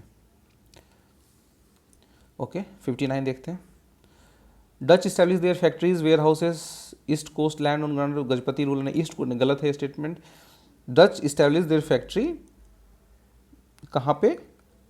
मसूलीपट्टनम। सबसे पहली बात मैं एक चीज़ यहाँ पर बताता हूँ, पहले कौन आए थे? पुर्तगीज़, फिर डच, फिर इंग्लिश, फिर फ्रेंच। तो इसको आप PDF करके भी याद कर सकते हो। पहला पुर्तगीज़, फिर डच, लास्ट में फ्रेंच। ठीक है, तो पुर्तगीज़ पहला, कैलिकट, डच मसूलीपट्टनम, इंग्लिश सूरत, या फिर कह लो मसूलीपट्टनम 1612 के आसपास, और फ्रेंच मसूलीपट्टनम। ठीक है, 1668 में। तो क्या होगा? डच क्या होगा? मसूलीपट्टनम में उन्होंने इस्टेब्लिश किया था, पुलिकट में इस्टेब्लिश किया था। ये स्टेटमेंट गलत हो गया। गजपति रूलर जो है उन्होंने ऐसा कुछ कनेक्शन नहीं बनता है गजपति रूलर और डच का। Alfonso de Albuquerque capture Goa from, 1 card दो ना, 1 कार्ड दोगे तो आंसर आ ही जाएगा 2 3। Alfonso de Albuquerque capture Goa, बिल्कुल ये स्टेटमेंट सही है। आपको स्पेक्ट्रम में मिल जाएगा कि अल्फोंसो अरबोकी ने गोवा को कैप्चर किया था फ्रॉम बीजापुर सल्तनत से। East India Company establish factory at Madras on a plot of land lease from the representative of Vijayanagar empire. जी हाँ, स्टेटमेंट ये सही पड़ेगा आपको कि सेंट जॉर्ज करके, सेंट फोर्ट जॉर्ज भी उन्होंने बनाया था। तो इन्हीं को गिफ्ट मिला था, लीज पे मिला था आप कह सकते हो, तो फिर उन्होंने ये बनाया था। ठीक है। 60 देखते हैं। अकॉर्डिंग टू कॉटिल अर्थशास्त्र विच ऑफ द फॉलोइंग, मैं तो कहूँगा इसको भी स्किप कर दो आप। अब कॉटिल अर्थशास्त्र से ये कौन सा मतलब कि ये कहाँ पढ़ोगे ये चीज़, आप कहाँ कहाँ पढ़ लोगे, ठीक है, फिर भी देखते हैं। A person could be slave as a result of, इसका जो यूपीएससी ने आंसर की दिया है ना वो 2 और 3 दिया है, ठीक है। तो इसका देख लो कि if a person slave bore her mother a son she was legally free, मतलब किसी स्लेव से अगर बेटा हो गया ना तो वो लीगली फ्री हो जाता था। अगर किसी फीमेल स्लेव से बेटा हुआ है और उन्होंने मास्टर ने उन्हें परवरिश किया है तो वो आगे चल करके जो है लीगल स्टेटस जो है मास्टर के सन का होल्ड करता है। तो ये भी स्टेटमेंट सही है। और पर्सन जो है could be slave as a result of judicial punishment, मतलब ऐसा है कि किसी को आप अगर न्यायिक दंड के रूप में गुलाम या फिर कह लो कि दास बनाया जा सकता है, ठीक है। मतलब किसी किसी ने गलती किया है तो उसको दंड मिला, तो ठीक है, तो उसको दंड ये मिलता था कि आप ना गुलाम बन जाओ, आप दास बन जाओ। तो ये स्टेटमेंट यूपीएससी ने स्टेटमेंट को गलत किया है, but after lot of research ना, जहाँ तक मैंने देखा है ना, लॉट ऑफ रिसर्च, ये स्टेटमेंट भी सही होता है दोस्तों। बट यूपीएससी ने इसका 2 और 3 दिया, तो हम यूपीएससी के साथ जाएंगे। Tight monetary policy of US Federal Reserve could lead to capital flight. Okay, अगर यूएस फेडरल रिजर्व का मॉनेटरी पॉलिसी अगर टाइट हो जाए तो क्या आपको कैपिटल फ्लाइट देखने को मिलता है? तो ठीक है, देखो ऐसा है ना कि टाइट मॉनेटरी पॉलिसी क्या होता है कि टाइट मॉनेटरी पॉलिसी का मतलब होता है कि you are controlling the inflation and you are managing the money supply in the market. आपके पास ऑप्शंस रहता है कि आप पैसे को जो है वो किसी और चीज़ में इन्वेस्ट करो, लाइक ट्रेजरी बिल में इन्वेस्ट करो, गवर्नमेंट सिक्योरिटीज में इन्वेस्ट करो। तो ये बिल्कुल स्टेटमेंट सही है। कैपिटल फ्लाइट में increase the interest cost of firms, बिल्कुल ये क्या करता है, आपके फर्म्स की इंटरेस्ट रेट को इंक्रीज़ कर देता है, क्योंकि पैसे अगर नहीं है तो जिस पैसे में है उसी में उसको प्रॉफिट कमाना है। तो क्या होगा कि आपको इंटरेस्ट से बढ़ाना ही पड़ेगा with existing external commercial board में। तो स्टेटमेंट सही होगा। Devaluation of domestic currency decrease the currency risk, नहीं, आपका अगर पैसा डिवैल्यू कर गया ना तो आपको पता है करेंसी रिस्क इंक्रीज़ कर जाता है। तो ये तो होगा ही नहीं, करेंसी रिस्क डिक्रीज़ नहीं होगा, इंक्रीज़ होगा। तो 1 2 ऐसे भी आप इसको देख करके ना आप काट, मतलब ये 3 नहीं होता तो आप पहुंच सकते थे आंसर पे। देखते हैं इसमें क्या कह रहा है कि हाउ मेनी ऑफ दी वो world generally known as tea producing states, कितने हैं।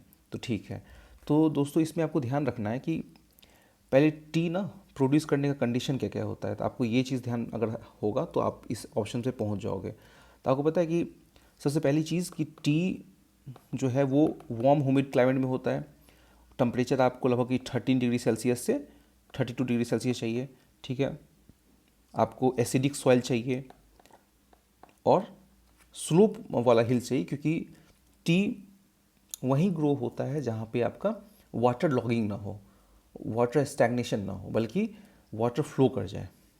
तो देखते हैं ये इसमें क्या होगा दोस्तों, ये चारों जो है आपको टी प्रोड्यूसिंग स्टेट्स हैं, ऑल 4 इसका आंसर होगा। 63 देखते हैं क्या कह रहा है।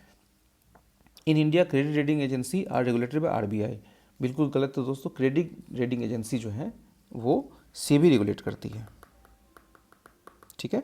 तो 1 काट दो आप, तो आंसर क्या होगा 2 3। The rating agency popularly known as ICRA is a public limited company, बिल्कुल ठीक है। एंड ब्रिक वर्क रेटिंग जो है ये आपको क्या है, इंडियन क्रेडिट रेटिंग एजेंसी है। तो ब्रिक वर्क रेटिंग याद कर लो आप कि ये क्या है, एक इंडियन क्रेडिट रेटिंग एजेंसी है।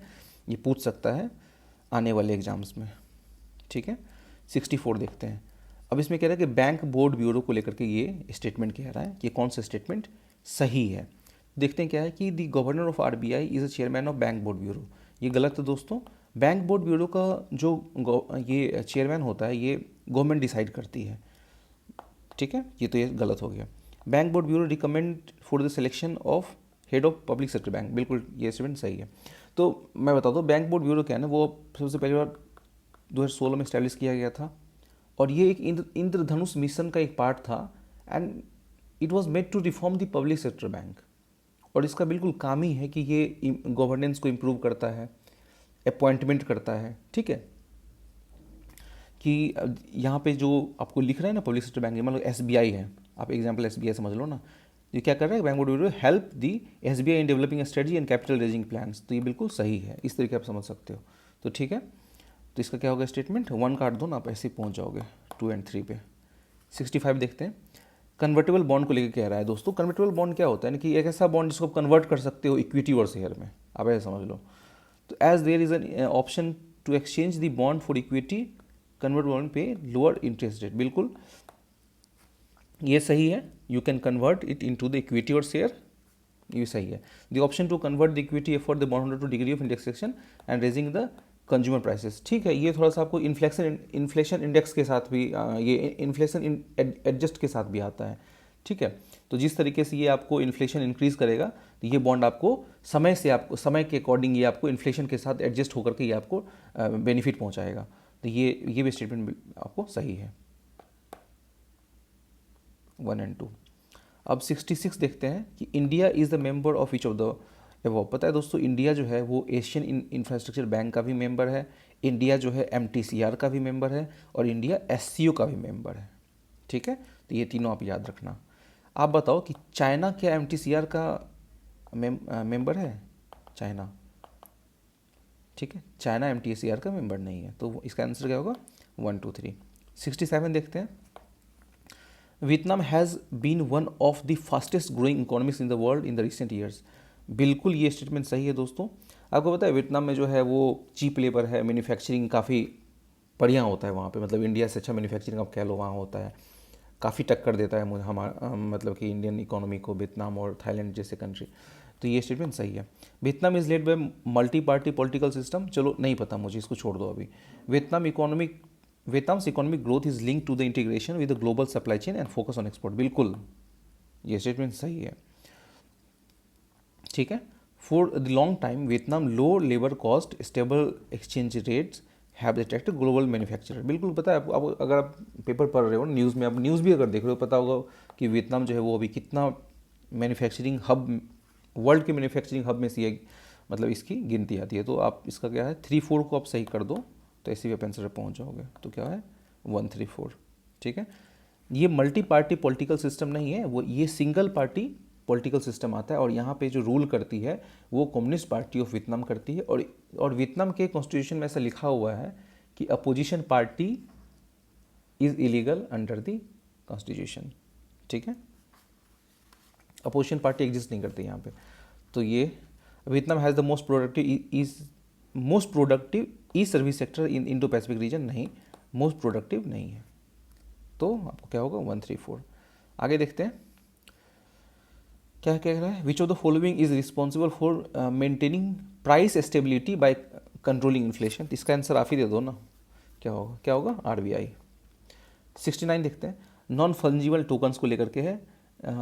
देखो नॉन फंजिबल टोकन क्या होता है ना कि एक्चुअली आप कोई फिजिकल एसेट है, मान लो रियल एस्टेट और आपका लग्जरी गुड्स है ना, इसको आप टोकेनाइज कर दो, ठीक है। तो यही बात है, they enable the digital representation of physical asset. तो ये स्टेटमेंट सही है। They are unique cryptographic tokens that exist in blockchain, ठीक है। दे कैन ट्रेडेड और exchange at equivalency and therefore can be, अब देख लो आप इसी को पकड़ लो, देखो यहाँ क्या क्या कह रहा है, दे कैन बी ट्रेडेड और exchange of the equivalency and therefore can be use as a medium of commercial transaction. Commercial transaction में ये दोस्तों इस्तेमाल नहीं होता है, ऐसा कोई प्रावधान अभी तक आया नहीं है। तो 3 को काटोगे ना आप तो 1 और 2 इसका आंसर हो जाएगा, ठीक है। ये रिजर्वेयर दिया, स्टेट दिया है, घट प्रभा कहाँ पे है, तेलंगाना में है, बिल्कुल गलत है। घट प्रभा कहाँ पे है, कर्नाटक में है। गांधी सागर कहाँ पे है, मध्य प्रदेश, ये बिल्कुल सही स्टेटमेंट है। इंद्र सागर कहाँ पे है, आंध्र प्रदेश, नहीं, इंद्र सागर आपको ये MP में पड़ेगा। मैथन कहाँ पे है, छत्तीसगढ़, गलत, ये आपको झारखंड में पड़ेगा। तो इसमें क्या कह रहा है कि नॉट करेक्टली कितने हैं, तो नॉट करेक्टली वाले कितने होंगे, 3 आर नॉट करेक्टली। एक ही स्टेटमेंट सही है, गांधी सागर मध्य प्रदेश वाला बस सही है, ठीक है। 71 देखते हैं क्या कह रहा है, in India which of the following compiles information of industrial disputes, closure, retrenchment and lay off in the factories employing workers. इसका क्या होगा, लेबर ब्यूरो का ये काम है। किसका काम है, ये लेबर ब्यूरो का काम है, ठीक है। 72 देखते हैं, कोल कंट्रोलर ऑर्गेनाइजेशन को लेके ये कह रहा है कि ठीक है दोस्तों, अभी मुझे नहीं पता इसका क्या फंक्शन है, लेकिन इसमें ना आप एप्टीट्यूड से बनाओ, बहुत सारे क्वेश्चन एप्टीट्यूड से बनते हैं, जैसे कि आप इसको ही बना सकते थे, नॉन फंजिबल टोकन को बना सकते थे एप्टीट्यूड से, ठीक है। वियतनाम को बना सकते थे एप्टीट्यूड से, ये वाला क्वेश्चन था। और आप कन्वर्टेबल बॉन्ड तो आसान क्वेश्चन था, और आप इसको बना सकते थे 64 बैंक बोर्ड ब्यूरो को बना सकते थे। तो आपको एप्टीट्यूड लगाना ही होगा तो ही क्वेश्चन बनेगा, क्योंकि नॉलेज डाइवर्स सोर्स से ये क्वेश्चन दिया गया है, बहुत सारे ऐसे सोर्स हैं। अब गवर्नमेंट के बुक से क्योंकि किताब से डायरेक्ट दे देती है तो क्या करोगे, तो पढ़ने तो नहीं जाओगे आप, तो आप इसको एप्टीट्यूड से बनाओ। कोल कंट्रोलर ऑर्गेनाइजेशन, ठीक है चलो मैं सीधा आपको बताता हूँ। नंबर 4 पढ़ो आप। It ensure that the coal mining companies deliver the coal to end user in the prescribe time. कोई भी ऑर्गेनाइजेशन का ये काम तो नहीं होता ना कि आपको बिल्कुल जो सुविधाएं हैं वो बिल्कुल सही समय पे आपको इस प्रिस्क्राइब टाइम तक आपको ये पहुंच जाएगा। ये प्रिस्क्राइब टाइम तो नहीं ना देता कोई भी ऑर्गेनाइजेशन, ठीक है। तो ये आप एक टाइम होता है कि चलो ठीक है आपको जून जुलाई तक पहुंचेगा और लेट भी हो जाए तो कोई दिक्कत नहीं है, लेकिन and user in prescribe time ये ऐसा दोस्त नहीं होता है, ठीक है। तो 4 को काट दो आप, अब बचा 1 2 3 and 1 2। Coal control organization is the major source of coal static in government of India, बिल्कुल सही है। It monitor progress development of ये, ठीक है। अब देखते हैं ये 2 ऑप्शन में हम कंफ्यूज कर रहे हैं, तो थर्ड वाला भी हम लोग चलो देख लेते हैं। तो इसमें क्या कह रहा है कि कोल कंट्रोल ऑर्गेनाइजेशन क्या कह रहा है कि अब देखो कंट्रोलर है ना, कंट्रोलर है तो इट हियर एनी ऑब्जेक्शन। अब कंट्रोलर है तो ऑब्जेक्शन को तो हियर करना ही पड़ेगा ना भाई, आप कंट्रोल कर रहे हो तो हियर तो करना ही पड़ेगा। To the government notification relating to the, तो ये भी ऑप्शन क्या होगा, सही हो जाएगा। तो क्या होगा 1 2 3 73 देखते हैं। अब कह रहा है कि 5th शेड्यूल को लेकर के कह रहा है कि with the particular area is brought on 5th schedule to the constitution of India which of the following. अब इसमें कौन सा बेस्ट ये कह रहा है कि reflect the consequences of it, reflect the consequences of it. तो ये कह रहा है कि अब इसमें क्या हो सकता है, तो 5th शेड्यूल का काम ही क्या है कि ट्राइबल इंटरेस्ट को प्रोटेक्ट करना, एक्सप्लॉयटेशन को प्रिवेंट करना। तो आप देख लो ना कि इसका काम ही यही है ना कि this would prevent the transfer of land from tribal people to non tribal people. 73 का क्या होगा, ए होगा। 74 the Indian sanitation coalition is a platform to promote the sustainable sanitation and funded by the government of India and WHO। तो ये दोनों statement दोस्तों इसका गलत हो जाएगा, ठीक है। ऐसे ये भी आउटडेटेड हो चुका है, उस टाइम में न्यूज़ में था, ये पूछा गया था, ठीक है। फिर मैं देख लेता हूँ कि national institute of urban affairs is एफेक्स body of ministry of housing and urban affairs government of India and provide the innovation address and challenge urban में। तो इसका दोनों स्टेटमेंट गलत हो जाएगा दोस्तों। एक्चुअली देखो मैं इसमें मैं बताता हूँ आपको क्या है ना कि यूपीएससी ने इसका आंसर क्या दिया है, नाइदर 1 एंड नाइदर 2 दिया है, ठीक है। यूपीएससी के अकॉर्डिंग ये आंसर है, लेकिन अगर आप इस क्वेश्चन पर रिसर्च करने जाओगे ना, डीप रिसर्च करोगे तो ये आपको नंबर 2 सही दिखेगा, ठीक है, नंबर 2 सही दिखेगा। और यूपीएससी करती क्या है ना, इस क्वेश्चन से मैं आपको ये बताता हूँ। यूपीएससी नॉर्मली वो मिनिस्ट्री को क्या करती है, वो गलत कर देती है, उलटफेर कर देती है। वो मैं आगे भी दिखाऊंगा आपको। यूपीएससी ने ऐसा कम से कम अगर वो 10 क्वेश्चन पूछा है ना तो 9 में उन्होंने मिनिस्ट्री को चेंज किया है। तो आप इस रेशियो से भी जा सकते हो। तो sanitation collision of A promote, तो देखो यहाँ पे क्या है कि WHO, ठीक है। हाँ एक चीज़ और मिनिस्ट्री चेंज करती ही है, साथ में ऑर्गेनाइजेशन भी चेंज करती है, ठीक है। ये वाला दोनों ऑप्शन गलत हो जाएगा दोस्तों। खैर ये वाला जो क्वेश्चन है ना ये आप चेक करना, ठीक है, ये मैं आपके लिए छोड़ रहा हूँ। इसका ऑफिशियल आंसर की नाइदर 1 नाइदर 2 है, ठीक है। 75 देखते हैं। Which of the following has been constituted under the environment protection act 1986। हाँ तो इसका क्या होगा, सेंट्रल ग्राउंड वाटर अथॉरिटी जो है ये आपका आंसर हो जाएगा। सेंट्रल ग्राउंड वाटर अथॉरिटी बनता है किसके अंदर, इन्वायरमेंट प्रोटेक्शन एक्ट 1986 के अंदर। 76 देखते हैं। With reference to the united nation credential committee, okay credential committee, ठीक है। It is a committee set up under the united nation security council, नहीं यूनाइटेड नेशन जनरल असेंबली के अंदर आता है ये, तो 1 गलत हो गया, ठीक है। It traditionally meet March June September, नहीं ये मार्च और सितंबर नहीं मिलती है। It access the credential of all UN member before submitting a report of general assembly for approval, बिल्कुल क्या होगा, ये क्या करती है, अपनी रिपोर्ट को सबमिट करती है जनरल असेंबली के अप्रूवल पर। ठीक है, तो इसका क्या होगा, 76 का ये होगा आंसर। 77 देखते हैं। पोलर कोड को लेकर के ये क्वेश्चन है, ये काफ़ी टफ क्वेश्चन था दोस्तों, काफ़ी टफ क्वेश्चन ये था जब ये पूछा गया था। ये भी आपको टफ क्वेश्चन है, लेकिन आप इसमें ये मैंने बोला ना आपको कि ये गलत देती है, ये ऑर्गेनाइजेशन गलत देती है, मेनली ये गलत पूछ देता है, तो आप इसको यहाँ से पकड़ सकते हो कि ये ऑर्गेनाइजेशन को गलत दिया हुआ है। ठीक है, आगे देखते हैं पोलर कोड को लेकर के। अब इसमें क्या है ना कि इसमें दिमाग लगा सकते हो, इसमें सोच सकते हो। बहुत लोगों ने इसको गलत करके आया था जब पेपर हुआ था। तो इसका जो आंसर होगा वो मैं बताता हूँ। It is a international code of the safety for ship operating in polar water. ठीक है, आप गलत कर सकते हो, जैसे कि it is an agreement of countries around the north pole. एक आर्कटिक काउंसिल बना है नॉर्थ पोल पे, तो ये आप आर्कटिक काउंसिल को याद करके इसको रिजेक्ट कर सकते हो। It set for the norms to be followed by the countries where the scientist undertake the research studies of north pole and south pole. ठीक है, it is a trade and security agreement member countries of Arctic council. ठीक है, तो इस तरीके से ना तो आप इस पर पहुंच सकते हो कि ये कहीं ना कहीं कोड का बात कर रहा है, तो आपको सोचना पड़ेगा एग्जाम में दिमाग चलता है कि नहीं चलता। इसका आंसर क्या होगा, ए हो। 78 देखते हैं, 78 में क्या बोल रहा है। With reference to united nation general assembly constitute the following statement, UNGA can grant the observer status to non member state. बिल्कुल, यूएनजीए जो है वो आपको कभी कभी क्या होता है कि वेटिकन सिटी को मिल जाता है, पैलेस्टीन को मिल जाता है। ठीक है, तो ये बिल्कुल सही होगा। सेकंड क्या कह रहा है, इंटर गवर्नमेंट ऑर्गेनाइजेशन जो है कैन सीक ऑब्जर्वर स्टेटस। बिल्कुल, कभी कभी आपको देखियो यूरोपियन यूनियन को, अफ्रीकन यूनियन को मिल जाता है। Permanent observer in the United general assembly can maintain mission eight UN headquarter.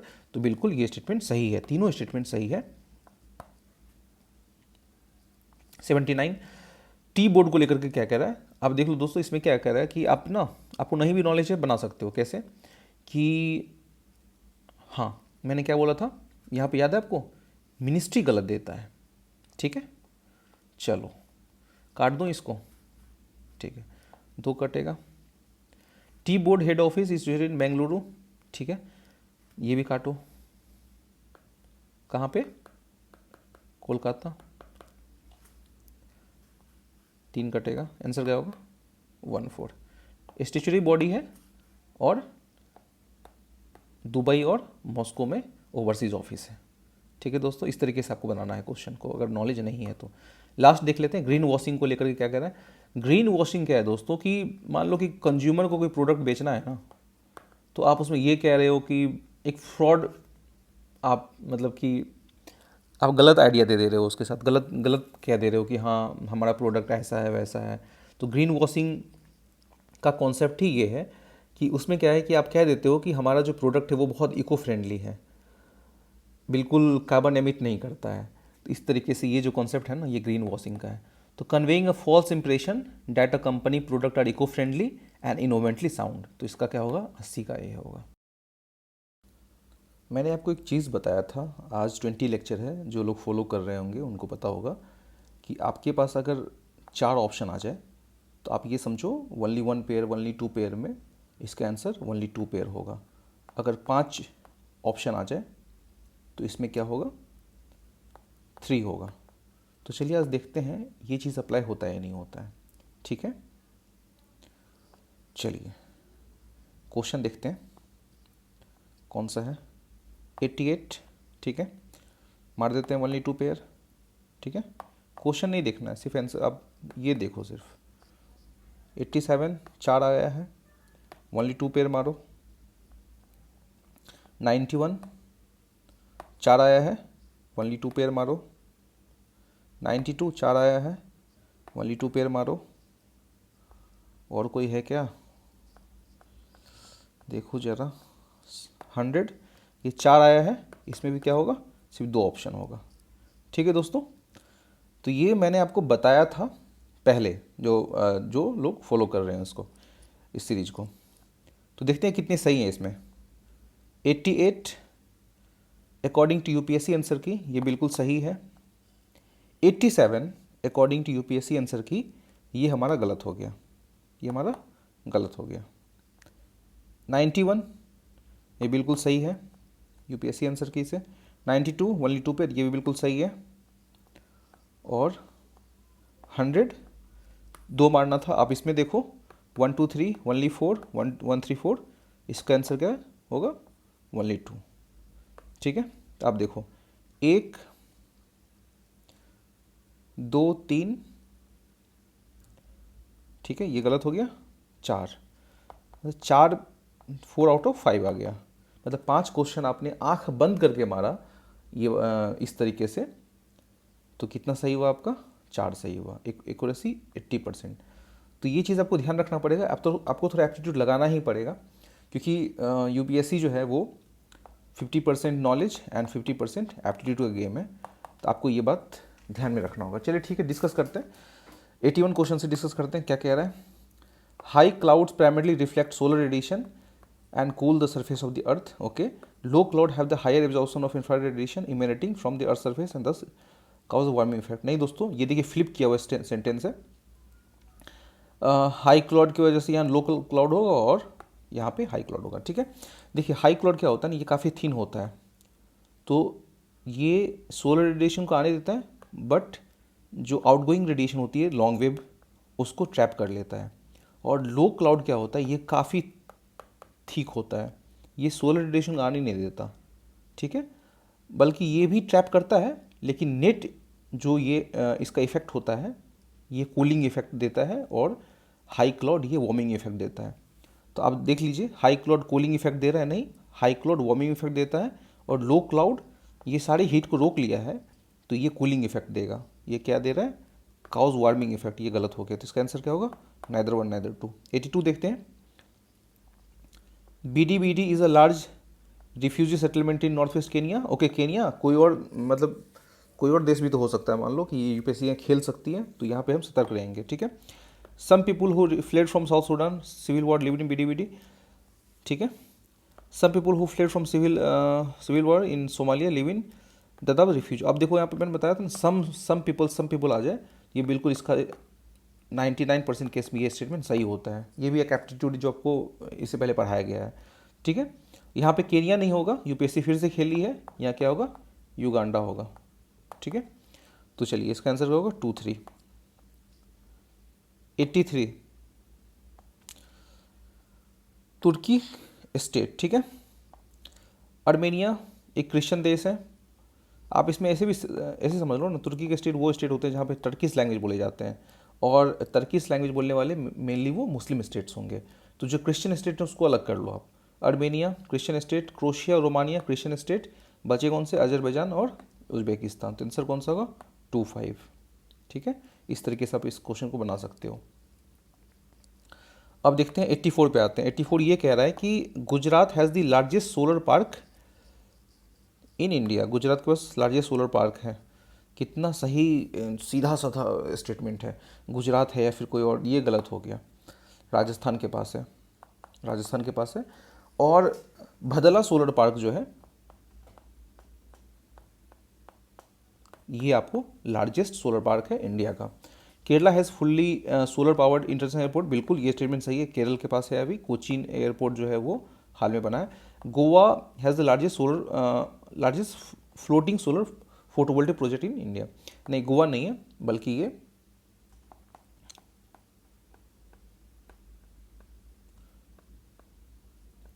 रामागोंदम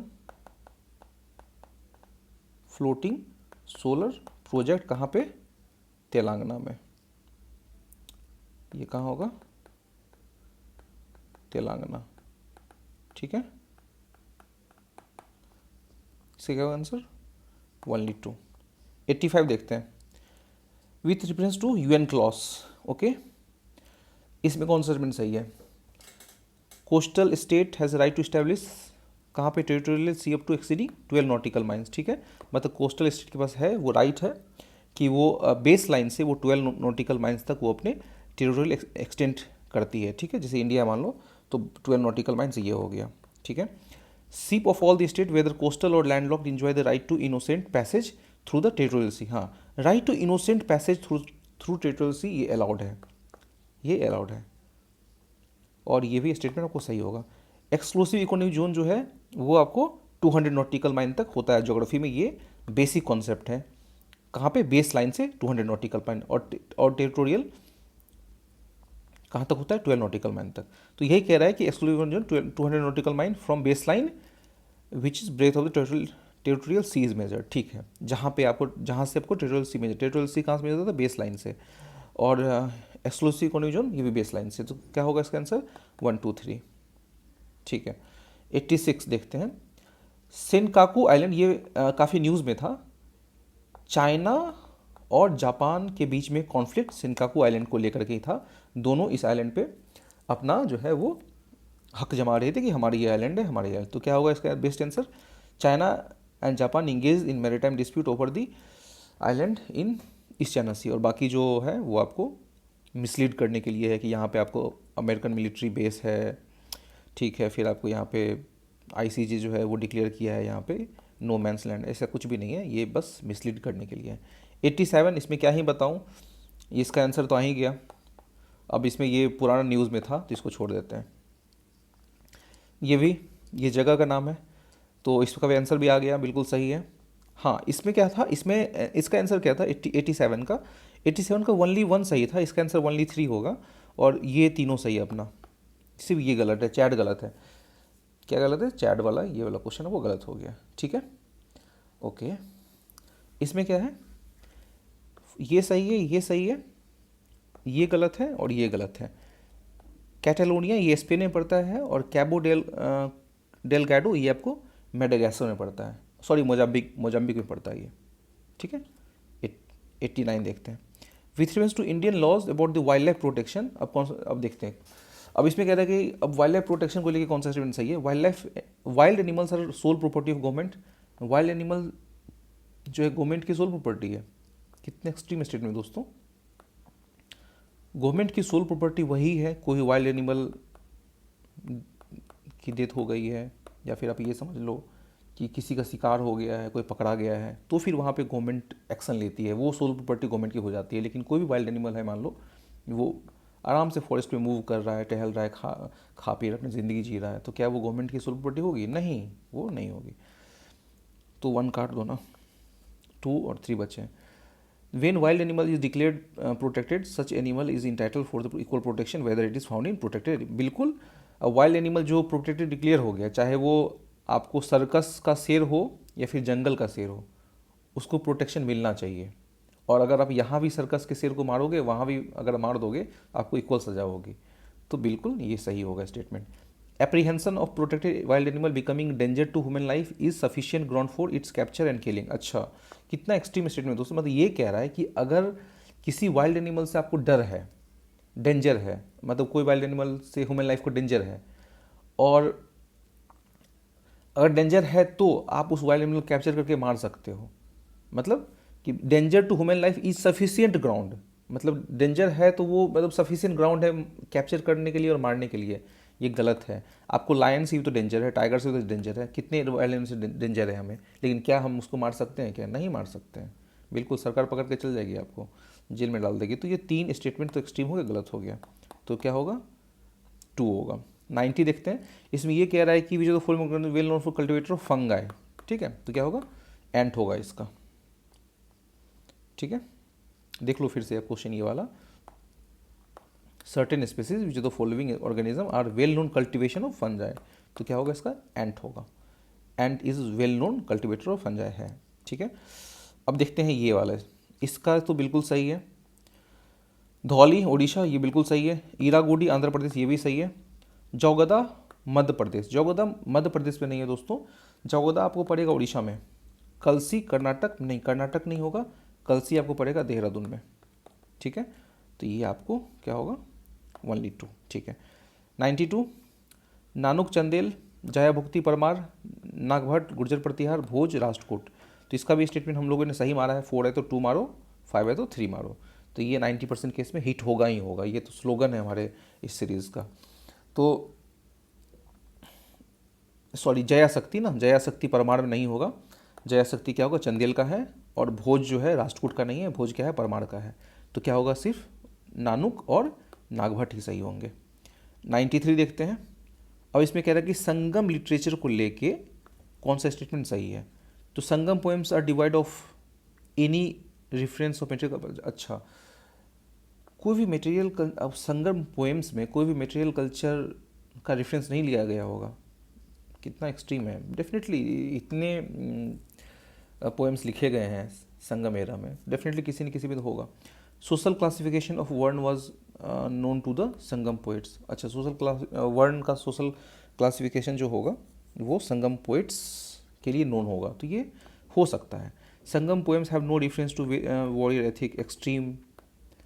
Sangam literature refers to magical forces are irrational. अच्छा, मैजिकल फोर्सेस को इरेशनल बताया। पुराने समय में मैजिकल फोर्स का बहुत प्रचलन था, तो ये भी एक्सट्रीम लग रहा है। तो क्या होगा इसका आंसर? 93 का बी होगा कि हाँ, social classification of varna was known to Sangam poet. ये तो होना ही चाहिए, पोइट्स हैं तो पोइट वही लोग होंगे जो ज्ञानी होंगे, और ज्ञानी होंगे तो डेफिनेटली उनको सोशल स्ट्रक्चर उनको पता होगा समाज का। 94 देखते हैं। योग वशिष्ठ जो है वो ट्रांसलेट किया गया था पर्सियन में निजामुद्दीन पानीपति के द्वारा, किसके शासनकाल में? ओके, तो इसका क्या होगा आंसर? अकबर के शासनकाल में इसको किया गया था। तो इसको आप रट लो, ठीक है, इसको रट लो, आप रिमेंबर कर लो। 95 world tallest statue sitting in the pose of Ramanuja, जो इनॉग्रेट हुआ था प्राइम मिनिस्टर के द्वारा हैदराबाद में, तो उसमें कौन सा स्टेटमेंट जो है बेस्ट रिफ्लेक्ट करता है टीचिंग ऑफ रामानुजा को? अच्छा, रामानुजा ने दिया था कौन सा? विशिष्ट अद्वैत दिया था ना, विशिष्ट अद्वैत, क्वालिफाइड नॉन डुअलिज्म का कॉन्सेप्ट उन्होंने दिया था। तो इसमें क्या होगा कि रामानुजा ये वैष्णव संत थे ना, तो इन्होंने क्या बोला था कि आपको अगर भगवान की प्राप्ति करनी है, अगर लिबरेशन लेना है, भगवान से मिलना है, तो आपको थ्रू भक्ति दिखाओ या डिवोशन दिखाओ, तो वही एक रास्ता है। बाकी इन्होंने नकारा था कि on the basis of knowledge, तो ये नहीं, बल्कि भक्ति और डिवोशन का रास्ता इन्होंने दिखाया था, ठीक है। तो best means for salvation was devotion, पहला ही यही है, ठीक है।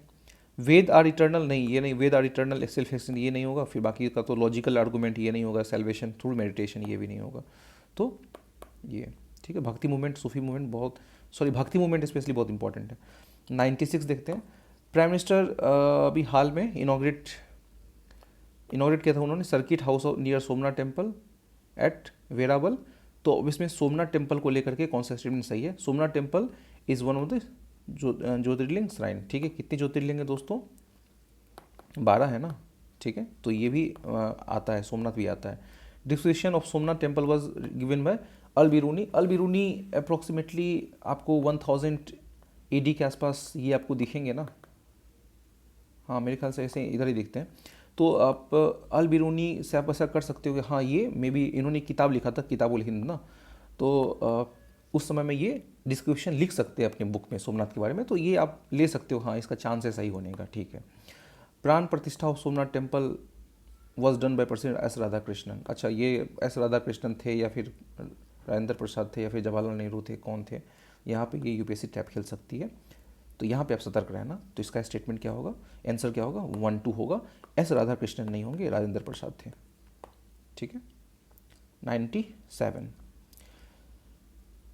अब इसमें कह रहा है कि 20 सेल और टी सेल को लेके जो है वो बेस्ट डिस्क्राइब कौन करता है, ठीक है, इन ह्यूमन बॉडी। तो B cell, B and T cell क्या है? बी टी सेल एक आपको इम्यून सिस्टम का ना एक क्रिटिकल कंपोनेंट है, और इम्यून सिस्टम का काम क्या है कि आपके बॉडी को डिजीज से प्रोटेक्ट करना, पैथोजन से प्रोटेक्ट करना। तो they protect the body from environmental allergens, ठीक है, थोड़ा लग रहा है सही है। They elevate the body pain and inflammation, they act as immunosuppressants in body, they protect body from diseases caused by pathogens. तो बेस्ट रिफ्लेक्ट कौन सा होगा? बेस्ट तो यही होगा। 97 98 देखते हैं। Other than those made by human nano particle don't exist in nature, नहीं। अरे भाई वोल्केनो से भी तो नैनो पार्टिकल निकलता है,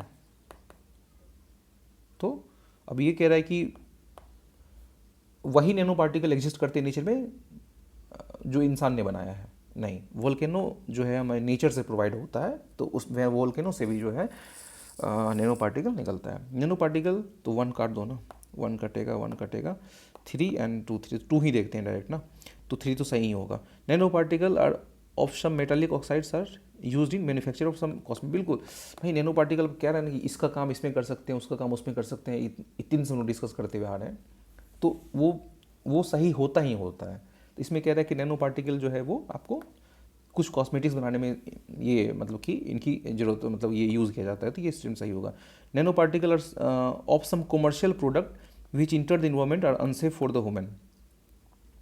ठीक है, nano particle of some commercial product which enter the environment, हाँ बिल्कुल बिल्कुल बिल्कुल बिल्कुल, नैनो पार्टिकल क्या है वो आपको ह्यूमन के लिए भी तो अनसेफ है ना, बिल्कुल। तो क्या होगा 2 3।